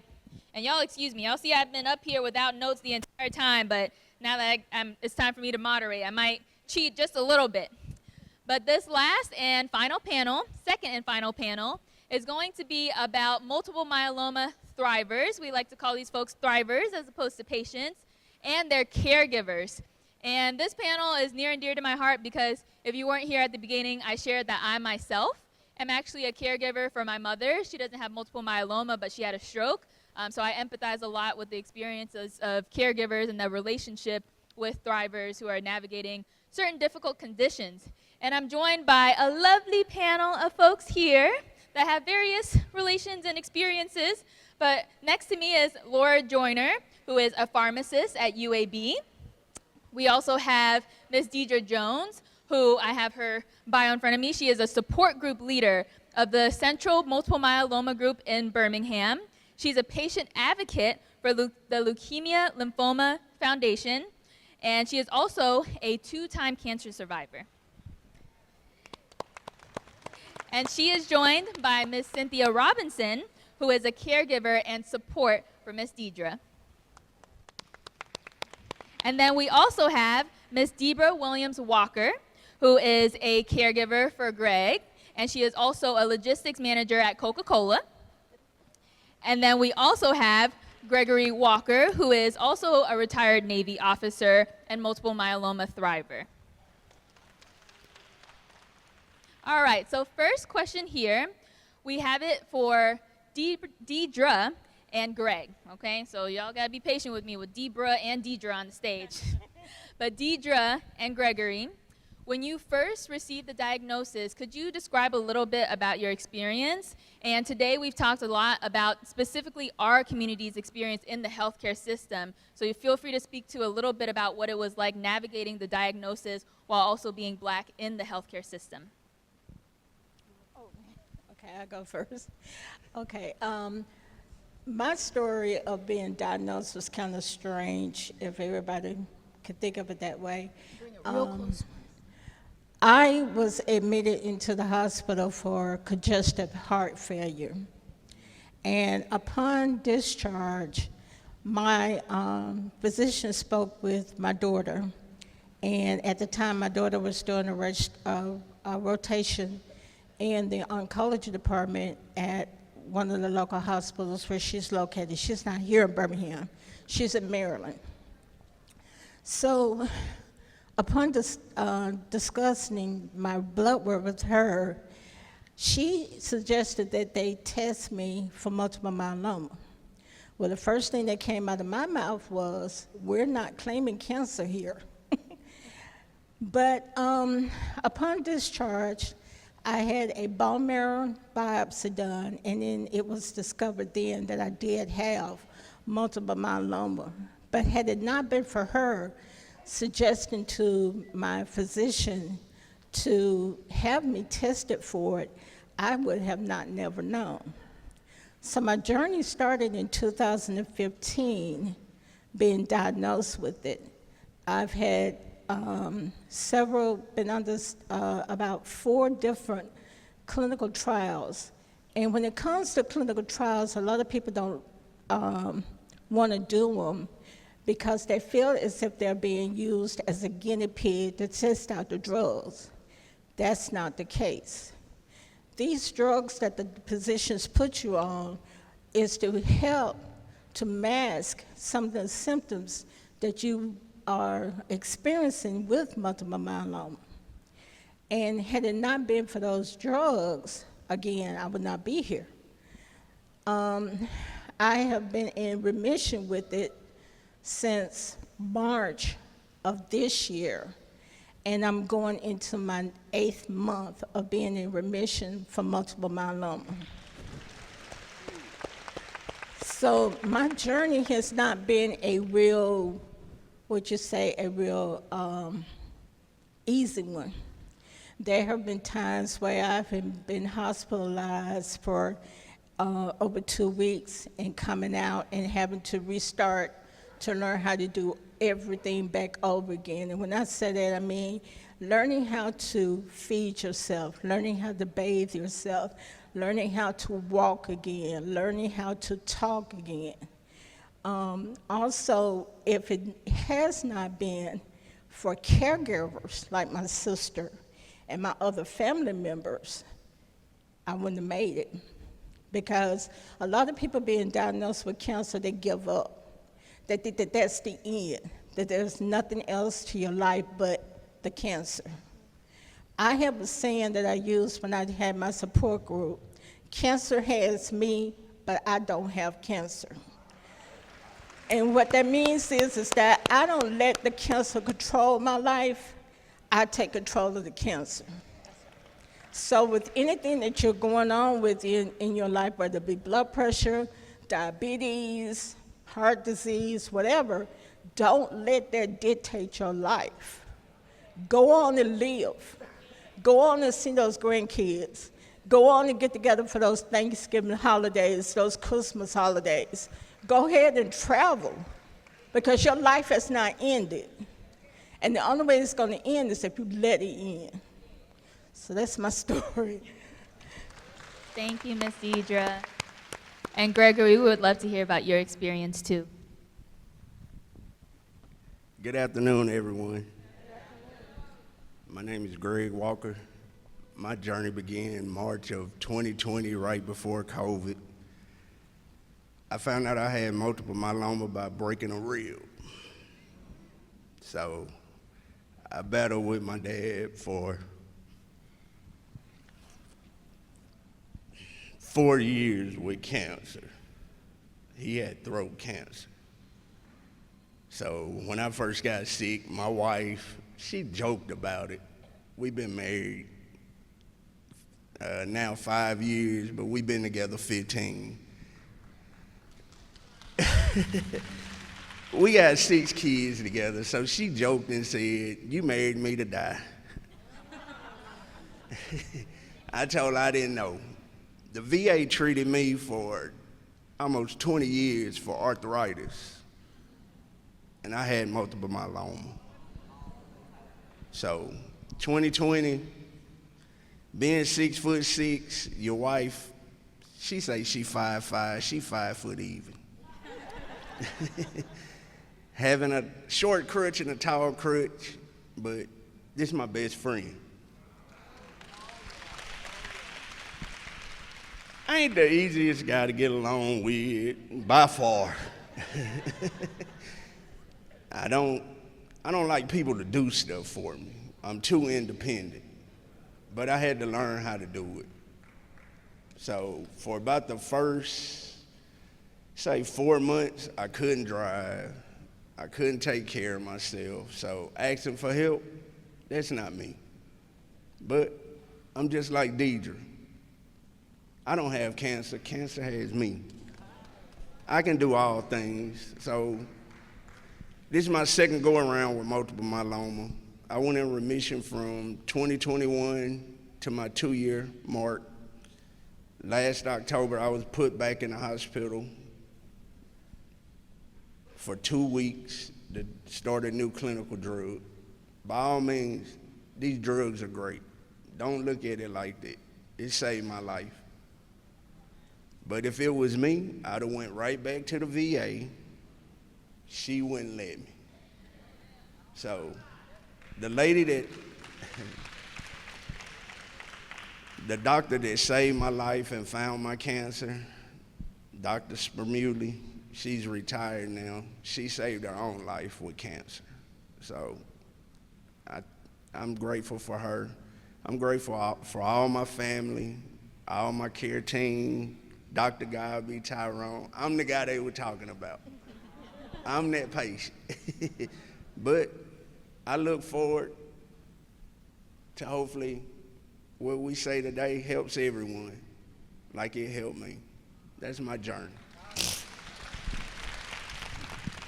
Thank you, Deidre, and thank you, Greg. I think y'all both have already started us off very strong with a message of hope. And that's the idea. We didn't want to come in here and talk about cancer and everyone leave feeling nervous and scared, right? The idea is that you have the information and you feel empowered and supported and you know you're not alone. So thank y'all for emphasizing that.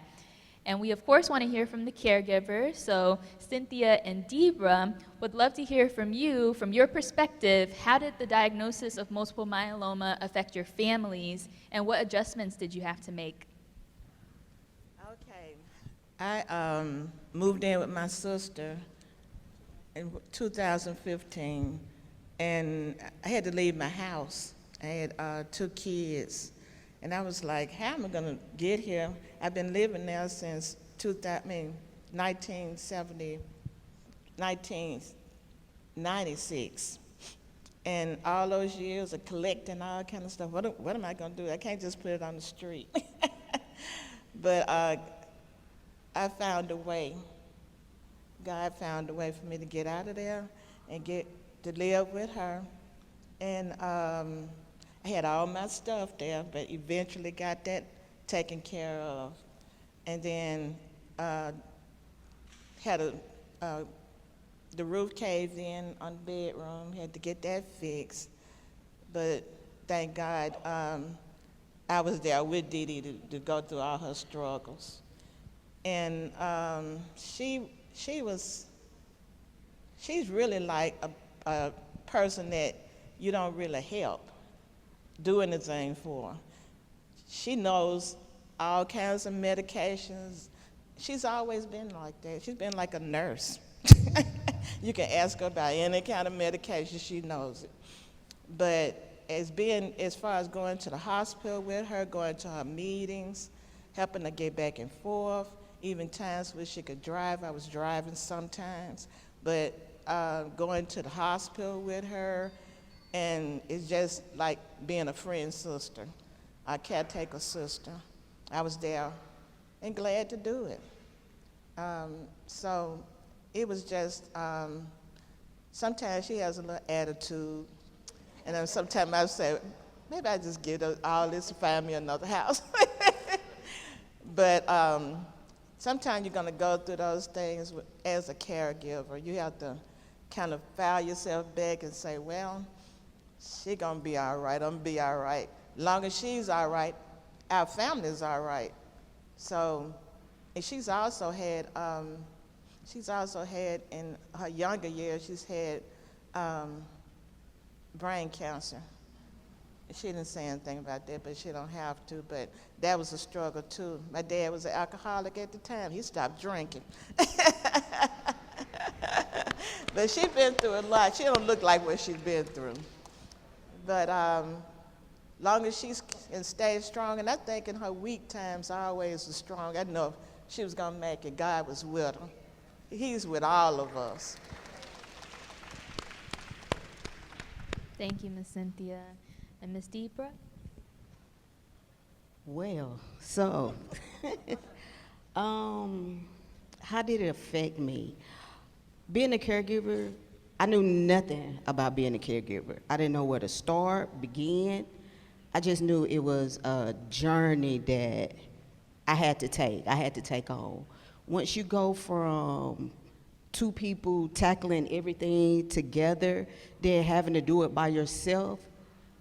You gotta have the strength, like literally, you gotta have the strength to not only pick your family up, you gotta pick yourself up, because most people don't tell you about the bad days that you have, and sometimes you gotta remove yourself and cry. It was a lot of times I cried, like a lot of times I cried, but I had to do it alone because I didn't want it to affect my husband, because you don't never want to bring they energy down. You don't never want them to worry or anything. You try to keep them uplifted. So I had to learn a lot, like, okay, how to take care of him. Like he said, he went from being independent to not being independent into having to depend on me. And that's not only for him, it's like our family. When you have, especially when you have kids that's in school, you know, you have to see about him, them, and whatever they have going on. So you have to like make a schedule. You have to make time for like everything. And one thing I can say is, the only thing I was like literally just speaking and being honest, I had to pray. Like, Lord, you gotta give me strength to get through this. You gotta give me faith, you gotta give me strength, because I don't know what I'm doing. I'm having to learn. So if being a caregiver, and if it's your first time, listen, find strength, find encouraging words, like even to give yourself. Look up like things on how to be a caregiver. How can you assist your partner, family member, or whoever you taking care of, so their journey can be just as smooth as it can be possible. Thank you both, and I think you both raised such important points, because I know with Ms. Deidre, you're a leader in the multiple myeloma community. You lead these support groups, and to Ms. Cynthia's point, on top of that, that's made possible because of your support as a caregiver, right? It'd be hard for Ms. Deidre to lead in this space without support. And then to Ms. Debra's point, caregiving is tough. We have caregivers in the crowd. I saw a couple of folks, yeah. Shout out to all of you, because it is not easy work. And that point about self-care and finding time for yourself is so important, because the whole thing about not pouring from empty cups, right? If we don't have anything to pour from, then we're not really good to anyone. So thank you for all of those points. And I wanted to turn it to you, Miss Laura, as a pharmacist, Dr. Laura, excuse me. As a pharmacist, we've talked a lot about medications and how they can be helpful and how sometimes they're scary when we're talking about clinical research, but you can kind of demystify things for us and maybe share a little bit about what you recommend to folks when they're navigating treatment and trying to manage side effects, and maybe what questions specifically we can ask doctors before we take medications. Hello, everyone. My name is Laura Joyner. I'm a pharmacist at the Kirkland Clinic at UAB, and my specialty is multiple myeloma. So those are all of my patients every single day, and Ms. Deidre is actually one of my friends that I get the pleasure to see and to take care of. I wrote notes so that I would not ramble. So if you see me reference them, I'm just making sure that I honor your time and keep on track.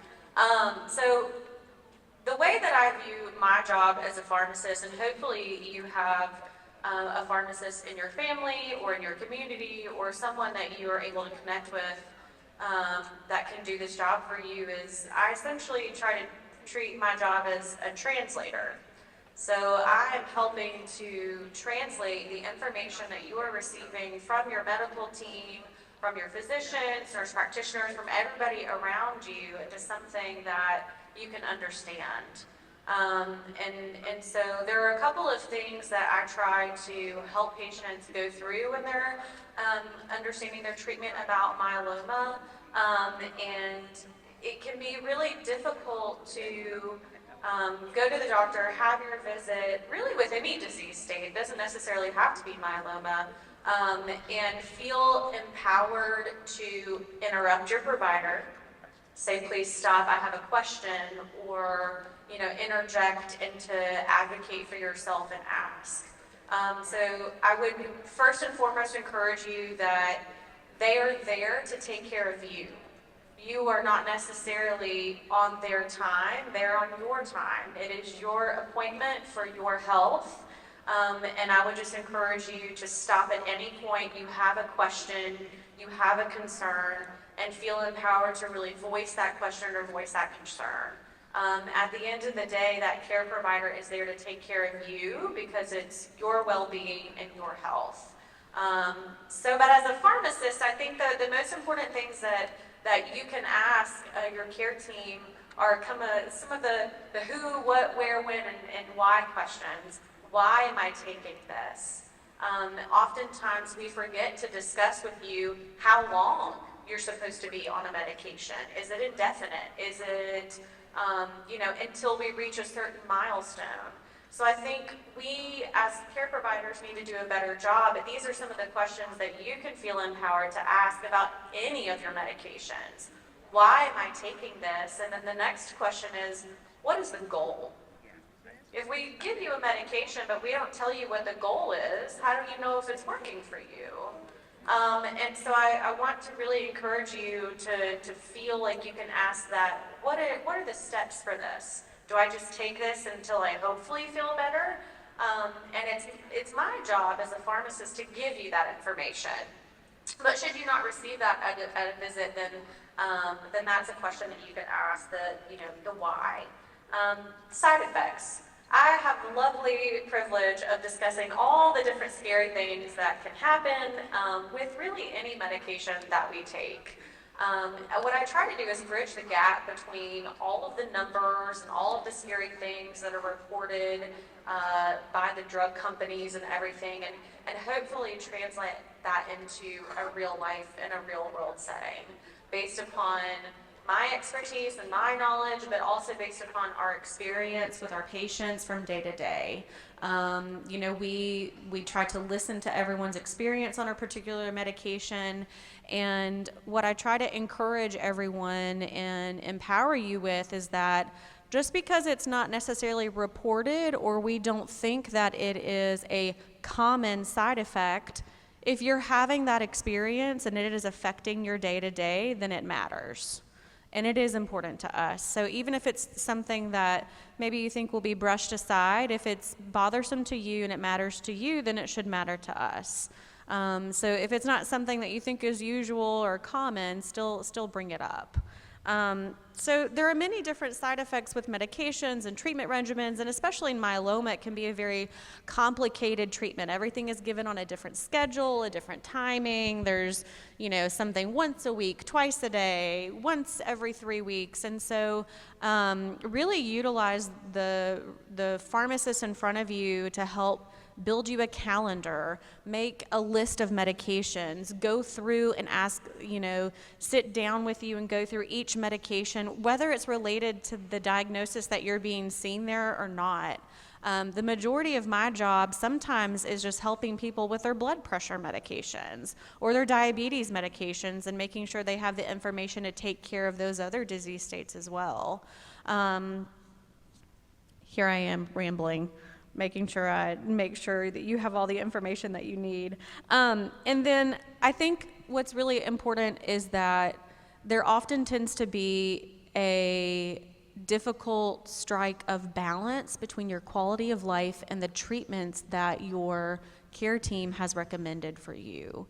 It can feel as if sometimes you are being not forced into a particular treatment or treatment choice, but that it may feel like there are narrow treatment options. The good thing about myeloma, and should be with a lot of other disease states, is that we can easily tailor medication doses, medication frequencies to help you feel better going through your day-to-day.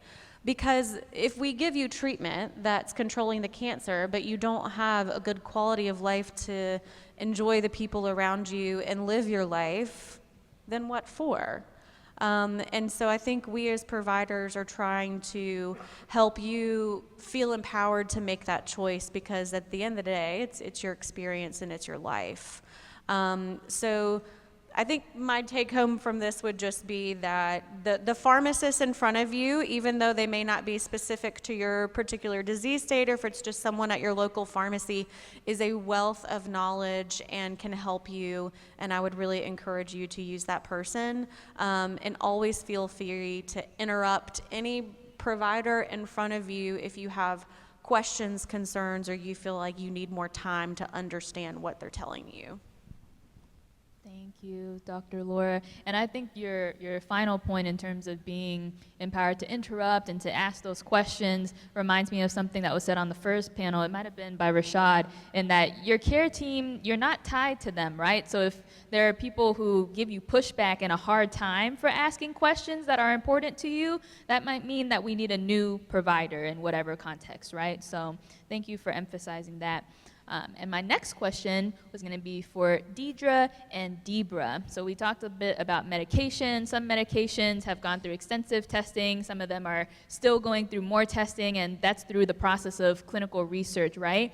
And Gregory has taken part in clinical research before, and so has Deidre. So would love to hear both perspectives. Deidre, from your perspective, before participating, what was going through your mind? And Debra, from a caregiver perspective, kind of what did you think when Gregory was saying, okay, I'm going to do this? We'll start with Deidre. As I said before, a lot of people think that clinical trials is where you're being used as a guinea pig when it comes to those medications that you're going to be put on, or whatever regimen the doctor has for you to be put on. When my physician told me that he was wanting me to start a clinical trial, and he gave me all the information with regards to it, I took it home and I read it, but I also did this. I researched myself to see exactly what the side effects were for that medication, what that medication was being used for, how is it being used in regards to my multiple myeloma. And then I wrote down questions that I had that I didn't understand that he could answer for me. But on top of that, I took the clinical trial and I showed it to my family members. And I asked them, do you think I should try this drug before I go to my doctor and say, hey, I want to try this clinical trial? Do you think this is going to benefit me in regards to starting this clinical trial? Because I don't want a setback, and then I don't want something that I'm going to be on that's going to continue to make me get sick or continue to let me spiral down.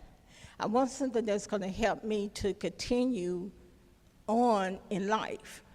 So those are some things that I did when it came as far as doing clinical trials. I educated myself, in other words. Because sometimes doctors will tell you one thing, and you go with that. If you don't sit and educate your own self about something, then that doctor could tell you anything. He can say the sky is blue, and you'll believe him. But then you look outside and you say, the sky ain't blue, it's green. You know? So if you don't educate your own selves, we educate ourselves about everything else when it comes to life. Why can't we educate ourselves when it comes to what our doctors tell us?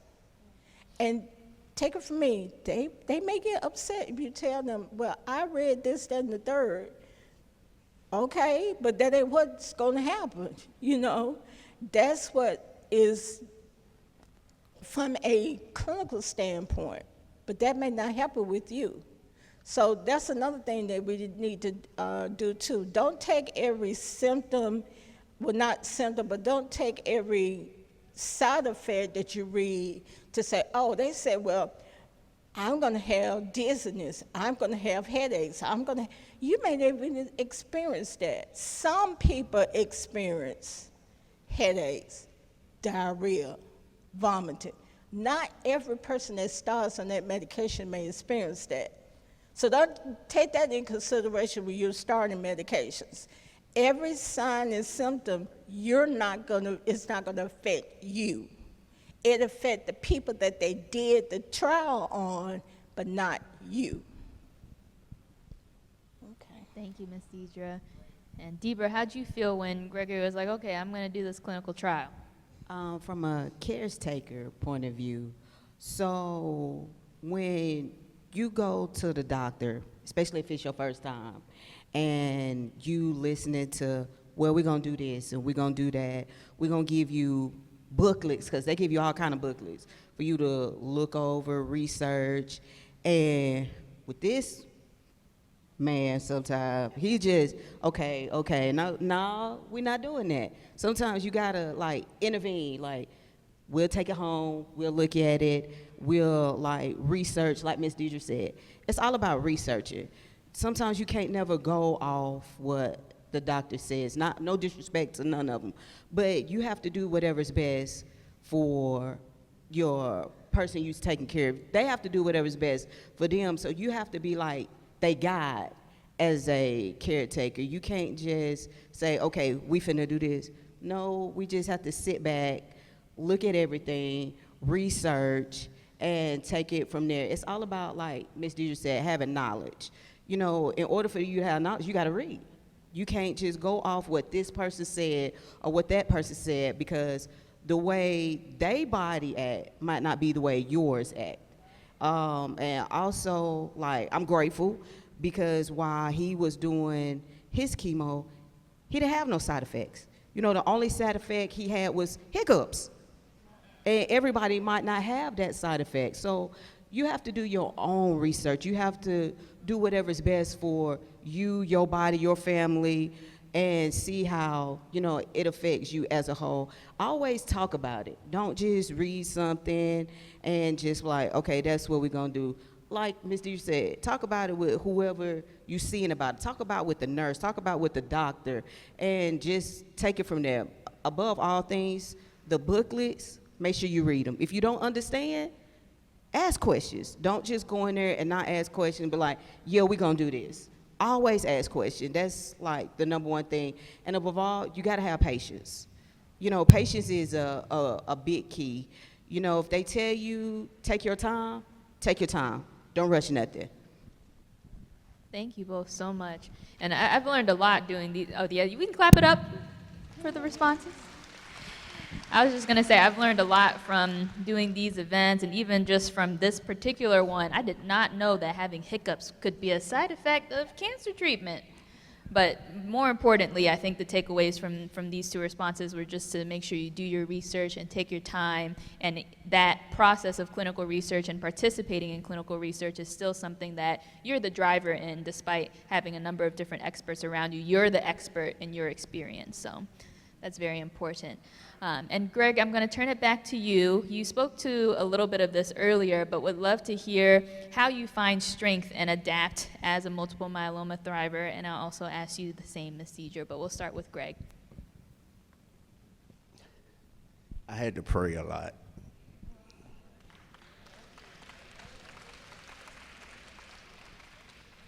But most of all, it ain't my time. So I still pray a lot, but I talk to a lot of different folks.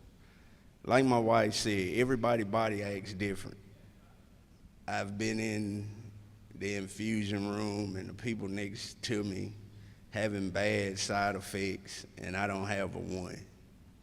But I get scared. I'm not gonna lie to you. I'm not gonna sugarcoat nothing. When I first got diagnosed with cancer, I just went numb. That was the last thing I wanted to hear.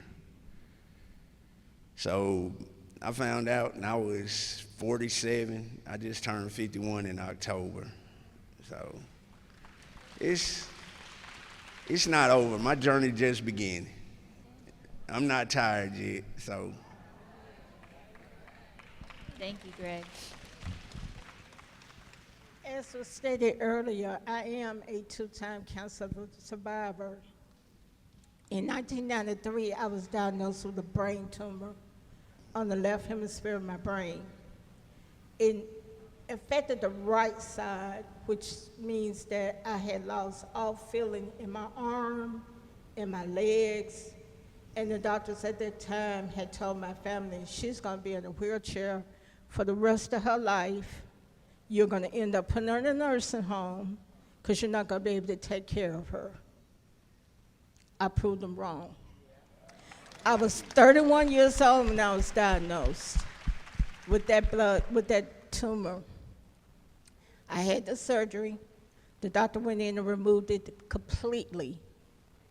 I stand here today to tell you that I'm still in remission from that. Never had any side effects since 1993. And here it is, 2024. In 2015, again, I was diagnosed with the multiple myeloma. I had certain side effects that I was affected with that. And then I also have what everybody's called chemo brain. Do y'all know what that is? Chemo brain is when you're under medication from having chemotherapy practically every day or every week. And you tend to can't remember certain things, or you tend to forget certain things. So sometimes I may be talking about something and all of a sudden my words may get mixed up and I can't think of what I want to say. My mind gets to racing so fast that I forget what I've been wanting to say. So I do have that effect, and that's one of my effects that I have is chemo brain. And I never thought about it until recently when everybody be asking me, but do you remember this? No, I don't. But then after I sit and think about it, I'll be like, oh yeah, I do remember that. But it'd be like 2 or 3 days later after everything is gone, and then I come up and say, yeah, I remember that. So I'm saying that to say this. We go through some stuff in life. You know, we're going to experience some stuff in life. And I found my faith through not just my family, but I found it through my church family. Because I went to them and I told them what was going on with me. And the backing that I got from them through the years have been outstanding. But I also took my faith to God.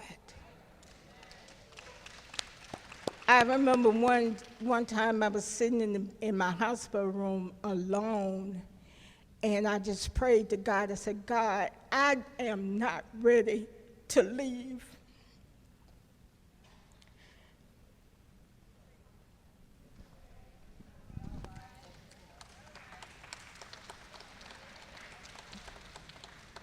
I told him I'm not ready to leave. But whatever you have for me to do, I'm here to do it. And I feel that I'm here this morning or today because of him. There's a reason for me being here. I don't know what that reason is, but I just thank God every day that I'm able to use my voice to help other people learn about multiple myeloma. Because like I said, it not affects just the person who's suffering with it. It affects family, it affects friends, it affects neighbors, it affects your church. So whatever you can, don't sit on this information. We as African Americans want to sit on everything when it comes to something like this. But let it be, God forbid, gun violence. We out there marching. We out there on the front line telling everybody about gun violence. But when it comes to something like this that's important to African Americans also, we sit back on it. So don't let this forum go to waste. Take it out there and tell other people that there are people that are out there who have it. If you don't know you have it, go to your doctor.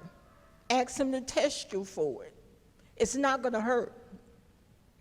But the more information that we can get out to the community and let people know that it is effective in the African American community, the more research, the more services that we can offer to African Americans. And this is a good forum to learn that with.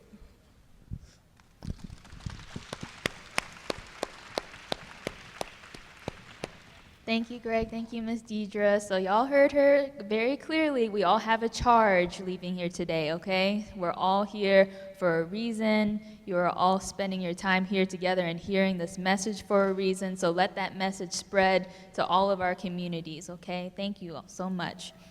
And Miss Laura, I also wanted to ask you again, Dr. Laura, sorry, I keep saying Miss Laura. Just Laura, it's fine. All of these messages and these experiences could really apply to anyone, but we are having this event because multiple myeloma does disproportionately impact the Black community.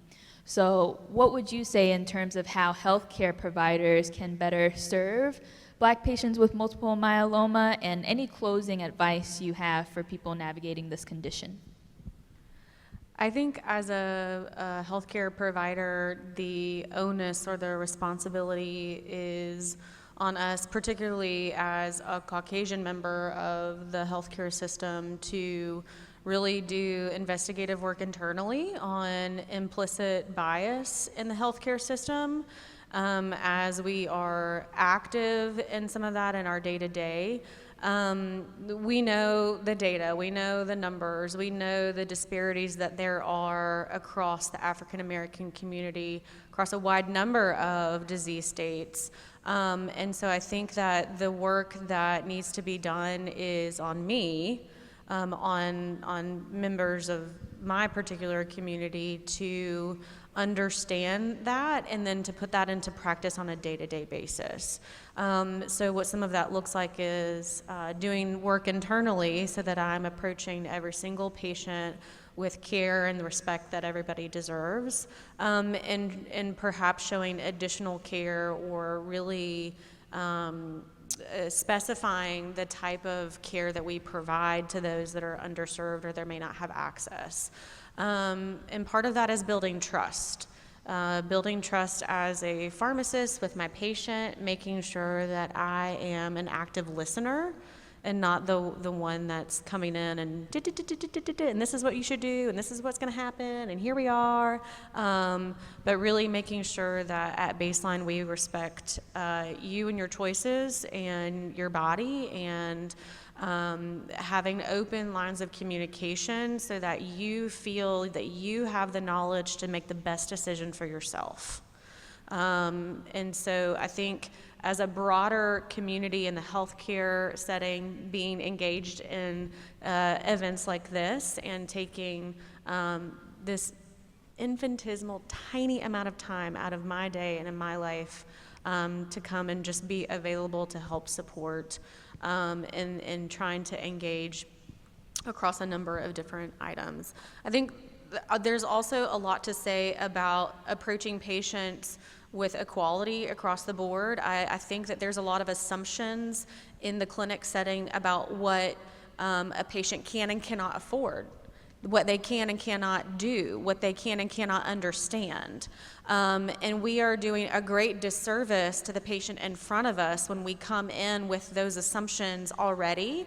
It can change the outcomes of the care that you are offered. So I personally try to be very open and honest and offer assistance whether I think that you need it or not. And then let you as the patient guide and drive what you need, and then I can offer resources and tools at that point. One thing that we need to do better of as healthcare providers is really have what we call interdisciplinary, which is just a fancy word for healthcare team members from across many different areas. And I work very closely with our social work team at UAB to gain access to a number of different resources for transportation, for medications, for bills. There's tons of societies out there that offer grant funds, not just for your medication and for medical care, but for any number of different items that you may need to help pay your light bill so that some of your funds can go towards the medications that you need. And so I think it's very important that we work together as a team to help give you those resources on an equal basis, and then continue to do my work internally to make sure that I'm providing equal care to all of my patients that are in front of me. The last thing that I would say is just a repeat of feeling empowered. Consent is extremely important. Just because you go to the doctor, like Deidre said, they're going to say, do this, do that, do the other thing. They still have to have your consent at the end of the day, whether that be for your blood pressure medicine, for a thyroid medicine. They still need your consent for that treatment plan. You are in charge, and if you feel like you don't have enough information to be in charge, you can ask. Thank you so much, Dr. Laura. All right, and now it is the crowd's turn to ask questions. Do we have any questions? We have a lovely volunteer in the center who can bring the mic to you. Just raise your hand if you got a question. I see one over behind you to your right.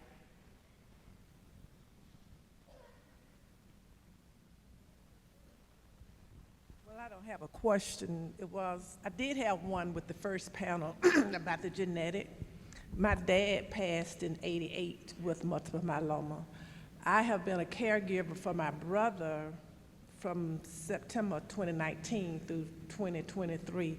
He had multiple myeloma. His back broke on him, how he found out. And he's in remission now and doing well. I have a nephew in Cleveland, Ohio, who is 70. He has multiple myeloma. So it has gone through my family, and but I have been a caregiver, so I just want to put that information out there that it can reach other family members. Thank you. I would encourage you all to talk with your family members. We understand that there is not necessarily a genetic link in the family to myeloma, similar to like breast cancer. There's the BRCA gene that you all may have heard of, and some of that is because there's so much research and information in the breast cancer world, and we just don't have that yet in the myeloma world. So you may hear people say there's not a family component, it doesn't matter, but more and more we hear stories about my brother, my cousin, my family member. I had a patient a couple weeks ago that said 2 or 3 of his own siblings had precursor, like smoldering myeloma, and then had active disease. So keep that in the back of your mind that it certainly can happen. Thank you. Any other questions from the crowd? I see one over to the far right. My left. What are some symptoms to let you know that you have that? Shortness of breath, feeling fatigued, sweating a lot. I was going to the bathroom a whole lot. So the main one for me was fatigue, and I thought I was just overweight. I know I needed to lose some weight. I've been told that, since I got out of the military, but ain't none of us gonna ever be the weight that the doctors say we need to be, so. But fatigue is one of the main ones. So myeloma is a cancer, I'm sure they've already gone over this, but a cancer of the plasma cell, which is one of your immune system cells called a B cell. So it's a member of the white blood cell family that helps your immune system create antibodies and fight against infections. So a lot of times when you have an abnormality in your B cells, you can develop what we call B cell symptoms. And some of those are present with a myeloma diagnosis. So those unexplained fevers, night sweats, fatigue, unintentional weight loss. Maybe not there, but those are some of the hallmark symptoms that we look at. Oftentimes in myeloma, your calcium level can be increased, which can also contribute towards fatigue, dizziness, and confusion. And we had one question towards the front. Sorry, the mic is coming right over to you, just to make sure the crowd can hear. This young lady at the, right there. My question is, when you were talking about the pharmacists that we use, and and you made this statement that we can ask the pharmacist questions about our medication, but most times when the doctor prescribes the medication, we just take the doctor's word, and we just go to the pharmacist and we just get the medicine and start taking it, and we don't ask the pharmacist anything about what the medicine is for and what it's supposed to do and not supposed to do. Because I had an experience with my blood pressure medicine. My milligrams was decreased one time, and the pharmacist didn't tell me that, but I looked at the pill that I was taking, and it was different looking. So I had to call the doctor and ask him why, and it was because he had decreased the milligrams of the medication. But see, I could have asked the pharmacist the same thing, but we think that we shouldn't ask the pharmacist. And so that made me think about, I can't ask my pharmacist if I have any questions about my medication. Absolutely. That is one of their primary jobs. They're back there sometimes behind the counter. You think they're counting by fives and doing that and sticking labels on bottles, but one of their primary purposes is to make sure that you understand the most important information about the medication that you're getting. So you can always stop before you leave the pharmacy, open up those bottles, take a look at those pills, because I'm sure, as you all know, in the state of Alabama, you can't return your medication once it leaves the pharmacy. So one thing I always like to have patients do is take a look at your pill bottles before you actually leave. Mistakes happen, and we're all human, so I think that's one other place that you can feel empowered to make sure that you are receiving the correct care at the correct time. It's very helpful. Any more questions in the crowd? Making sure we don't miss anyone. We got one in the front. I think we have time for one more. They were saying about symptoms. I walked over they want to know the multiple myeloma group with lymphoma has a card over there, and it tells you other symptoms they have here, and I didn't recognize: numbness, tingling, burning or pain in the hand or feet, increased thirst, urination and constipation, abnormal bleeding, headaches, chest pain, shortness of breath, and decreased alertness. So if you walk over there, they do have a card to help you. And also, I thank Deidre for telling that, because my sister them get at me, because I have the myeloma too, that I don't remember stuff. So I'll just tell them I have that brain, that cancer. Chemo brain. Chemo brain. So thank you so much. All right, was that our last question? All right, let's clap it up for our second panel. Thank you all so much. And they'll be here if we have any final questions for them.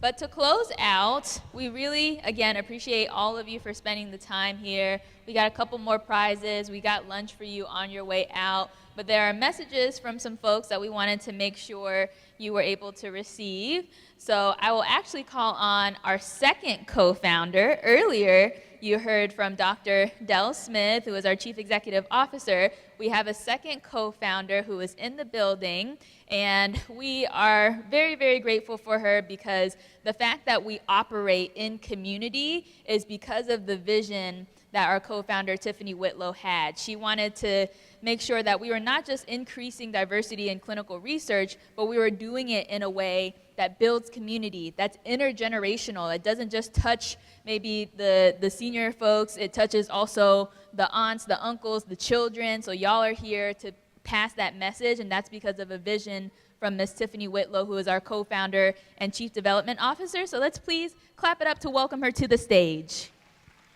Thank you, thank you, thank you. Thank you, everyone, for being here today. We know that change starts with each and every one of you. Some of you guys got on a bus this morning, and you were like, where are we going? Is this going to be fun? I heard one young lady walk in this morning and said, this better be fun. So did you have fun? Did you learn a thing or two? Okay, well, that is what matters the most to us. Thank you so much to our partners, MMRF, for trusting us with this vision of coming into communities. How many people win? How many people have we impacted? Over 400 lives. And so really, truly, we started this in Atlanta, Georgia. We then traveled to Philadelphia. We did it in Detroit, and we're right here at our home base. And I just really appreciate all of you. So will the Acclinate team members please join me on stage? So we started off with this vision. You guys got to hear from my co-founder, Dell, earlier, 4 years ago in Huntsville, Alabama, and we moved our headquarters to Birmingham, and we started off with a really, really, really small team, and we just expanded. We raised $7 million. We now hired our 51st employee. I also want to give a shout out to our partners at AVO. Keith Matthews has been here since day one. And I remember calling Keith, and I was like, Keith, I really need a favor. I have this vision. I want to go into communities, and I just want to help the everyday person, because each and every one of you has a story, and through your stories, other people will be able to make better, more informed healthcare decisions. And Keith came along on that journey. Now they're in all the cities with us. And so before I had $1 to give Keith, he showed up and showed out. And so I just really, really am here today with a heart full of appreciation for our team. Alicia from Huntsville, Megan here, our Director of Strategic Partnerships, Shay joining us as our Director of HR. Of course, you all know the lovely Wynn, who drove here from Atlanta. We have Joy also from our Huntsville location, Chantel from our Huntsville location, and our newest, Julie here, who's right here in Birmingham, and Kashara, who flew here from Dallas, Texas, and puts all of this on. So I say, Kashara, here's the goal, here's what has to happen, and she mocks everything up, and she puts together everything, the food, the tables, the partners, could not be done without this team. So I just want to really give this moment to say thank you to all of you all for being here in this opportunity. And Romario, you're always somewhere with the camera. I'm usually like waving my hand, telling Romario I need something at the last second. So thank you, everyone, and again, we're all here for you. This is not our last time. We're here in Birmingham. If anyone needs anything, if you guys have a senior group that you want us to come to, you want more education, you guys might want more food, just let us know. That's what Megan is really here for, Director of Strategic Partnerships, so don't be a stranger. Thank you. Megan says she's here for the food. Thank you, Tiffany. Yes, we have so many people to thank. This could not happen. And I know Tiffany mentioned that we touched 400 people. That was actually before today. So as of today, we've touched at least 700 people in person, in the flesh. So it's not an easy feat. Let's clap it up for everyone who's been able to be touched by these events. And of course, we wouldn't be able to close without our key partner, the Multiple Myeloma Research Foundation. I want to bring Ala Benjo up one more time to share any closing remarks she might have. She's trying to make sure she doesn't get in the way of the picture.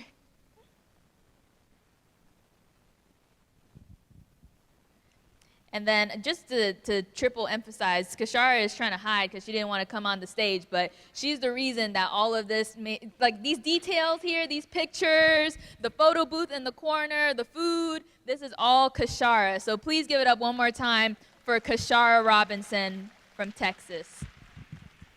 And here's Ala. Thank you, Wynn, and thank you to the Acclinate team and their Now Included community. Thank you to you all for even showing up on a Thursday morning, spending several hours with us, the energy, the dancing, the music, just even with your insightful questions. My hope really is that after today, you leave with a renewed sense of purpose of what it means to take ownership of your health. And, you know, we're blessed with a wonderful, you know, care team at UAB that we heard from today, but now we've got the extra tools and the resources to be able to have those informed conversations, right? We ask questions, we question everything, and you find a care team that truly cares for you as an individual. You know, we just are really just thankful for welcoming us to your city, and know that this is not the end. You know, we just seek to continue to come back and engage with you in multiple different ways.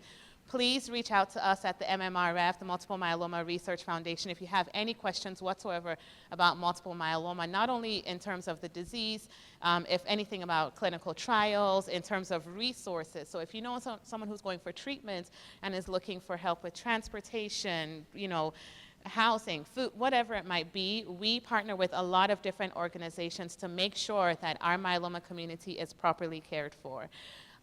Again, thank you for opening your arms, your home, your city to us, and you know, we look forward to seeing more of you. Again, also at MMRF, I do want to mention that we've got a really strong team of patient navigation nurses. They've got 30 years of myeloma knowledge and expertise under their belt. So if you have any questions at all, not even necessarily just for yourself, but family members, friends, feel free to call, and they are always just a wealth of knowledge. And with that, I'll hand the mic back to Wynn, and thank you again to our partners at Acclinate, and we appreciate you all, and enjoy the rest of your day and your weekend. Thank you. Thank you, Ala. And I promise we're going to end this lively, kind of the way we started and the way that we gave y'all a Zumba break. So stay in your seats because we're going to make sure we end with a bang. But we also would be remiss if we didn't thank our volunteers with Connection Health. So the folks in the gray shirts who've been coming around, spending their time. Let's please clap it up for Connection Health for their support today. It is so important. And thank you again to Ms. Jonice Thompson, Ms. Janice Williams. They were able to make sure that we found the right people to be here, so we couldn't be more appreciative of these women, as well as Commissioner Tyson, who lended her support to us as well. And with that, I'm going to announce the last 2 door prizes before we have a little performance. So y'all see some people getting up, and that's because they're getting ready to give us a little show. But while we clear the stage, we're going to give away these last 2 prizes. We got one more prize from Medicare Direct, excuse me. So we got a nice little gift basket. It's got a mug, a stress ball, and some other materials in there. So bring out your red tickets. Look at those last 3 digits and come to the stage if you have 759. Anyone got 759? All right, we got a winner. Congratulations. And thank you to Medicare Direct for your gift. Okay, thank you. Yeah. All right, and the last and final prize. We have a goodie bag from Legacy of Hope. There is a nice umbrella in there. I could have used that this morning. And I believe there's a t-shirt and maybe some other goodies I can't see in there. But this lovely prize, courtesy of Legacy of Hope, is going to go to the person who has ticket number ending in 101. 101. New umbrella? Okay. We'll call a different one. Oh, okay. I hear a preference. Let me pull these up before I get in trouble. All right. Last 3 digits. I don't think it was what you called out in the crowd, but it is 744. 744? Maybe? No? All right, we got a winner. Apologies, I'm in the way with these chairs, huh? All right, come and get your prize. Do we have 2 winners? Legacy of Hope. Thank you, Legacy of Hope, for your prize.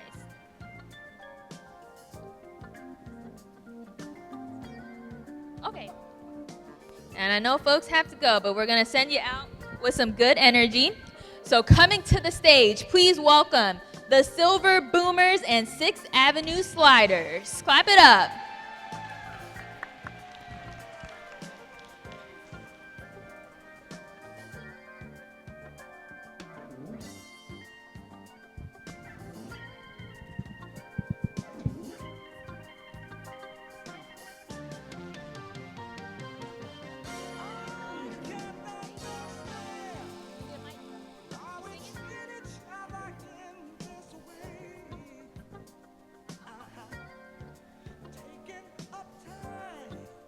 Thanks, everybody. Edward Taylor, thank you. Thanks for being here.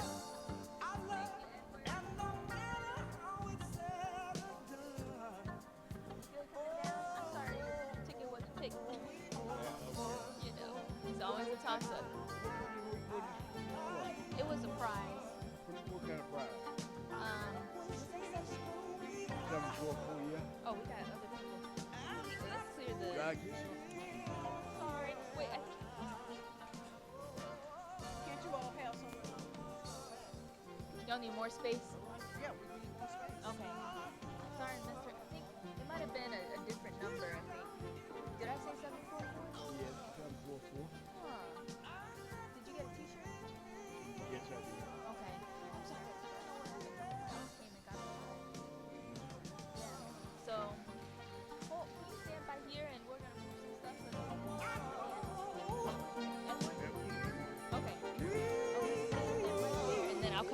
see you after.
When I wake up in the morning, love, and the sunlight hurts my eyes, and something without warning, love, bears heavy on my mind. And I look at you, and the world's alright with me. Just one look at you, and I know it's gonna be. Okay, y'all ready? This is a four-wall dance. I hope you enjoy it.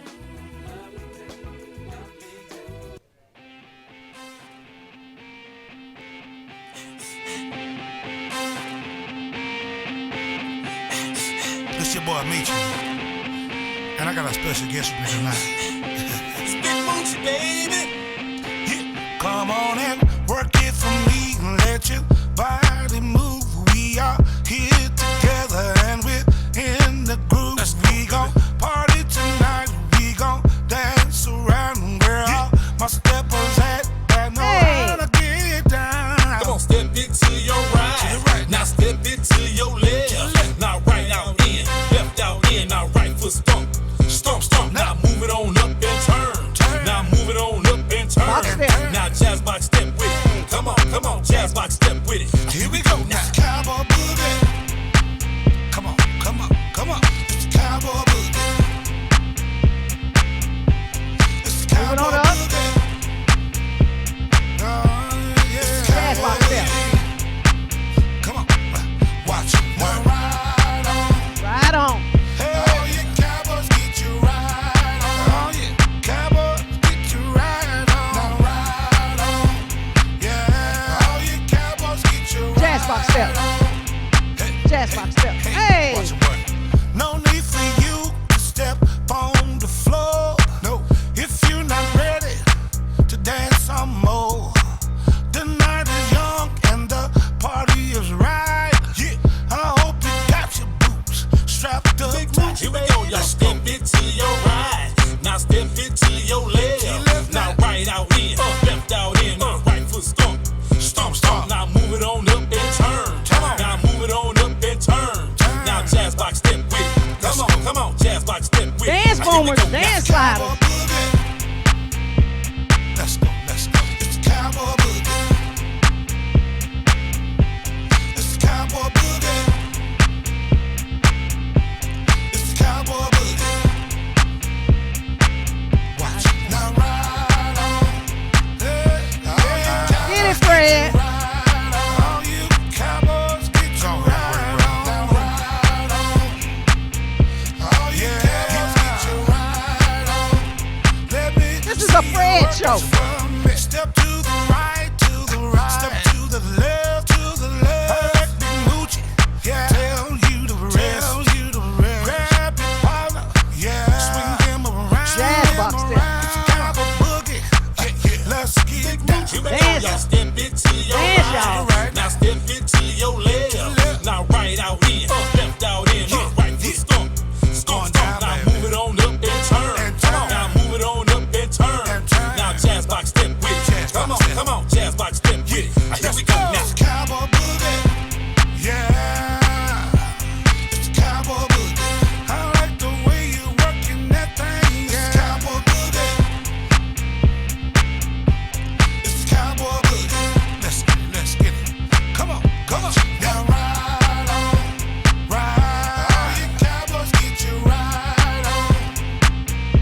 Let's get it, baby. Cowboy boogie. Tell him again, bro. Let's go watch. Now ride on.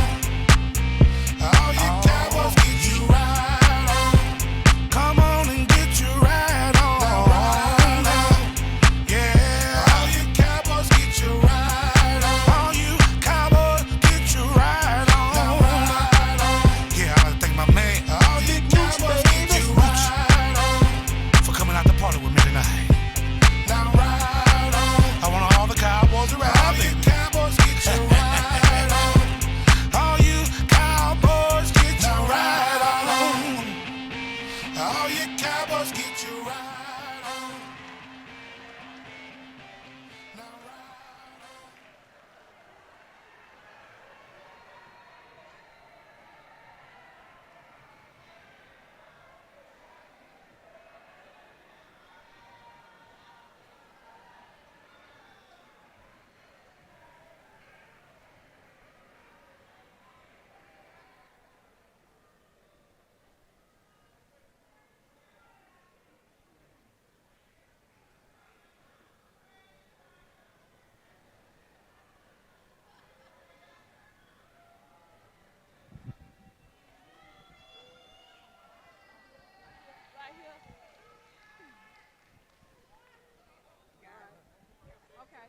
Right there for me. Let's make a muscle. Let's make a muscle. Okay.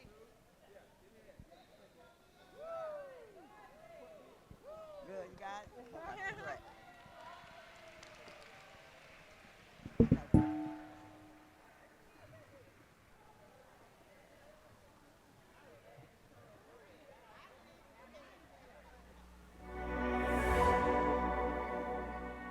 When I first came to the O'Neill Comprehensive Cancer Center in 2020, one of the most important things that we needed to do was to be able to educate the public about the potential benefits to them of being on a clinical trial if they have cancer.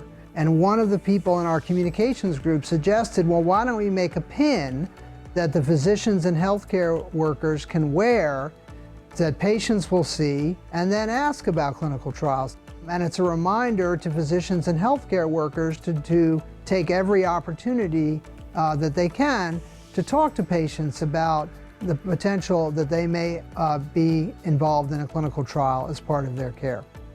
I encourage everyone here today to take one of these pins before you leave and make sure you wear the pin when you're around your community so that people can ask you about clinical trials and you can tell them all the things that you learned today about the potential benefits of being on a clinical trial to them if they have cancer. Thank you for the opportunity to spend some time with you today.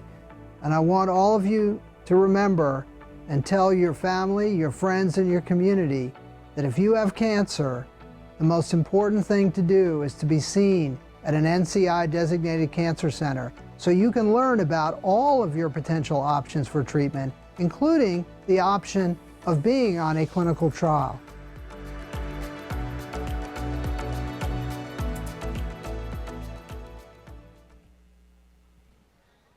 All right. Well, we got lunch as the last and final thing, okay?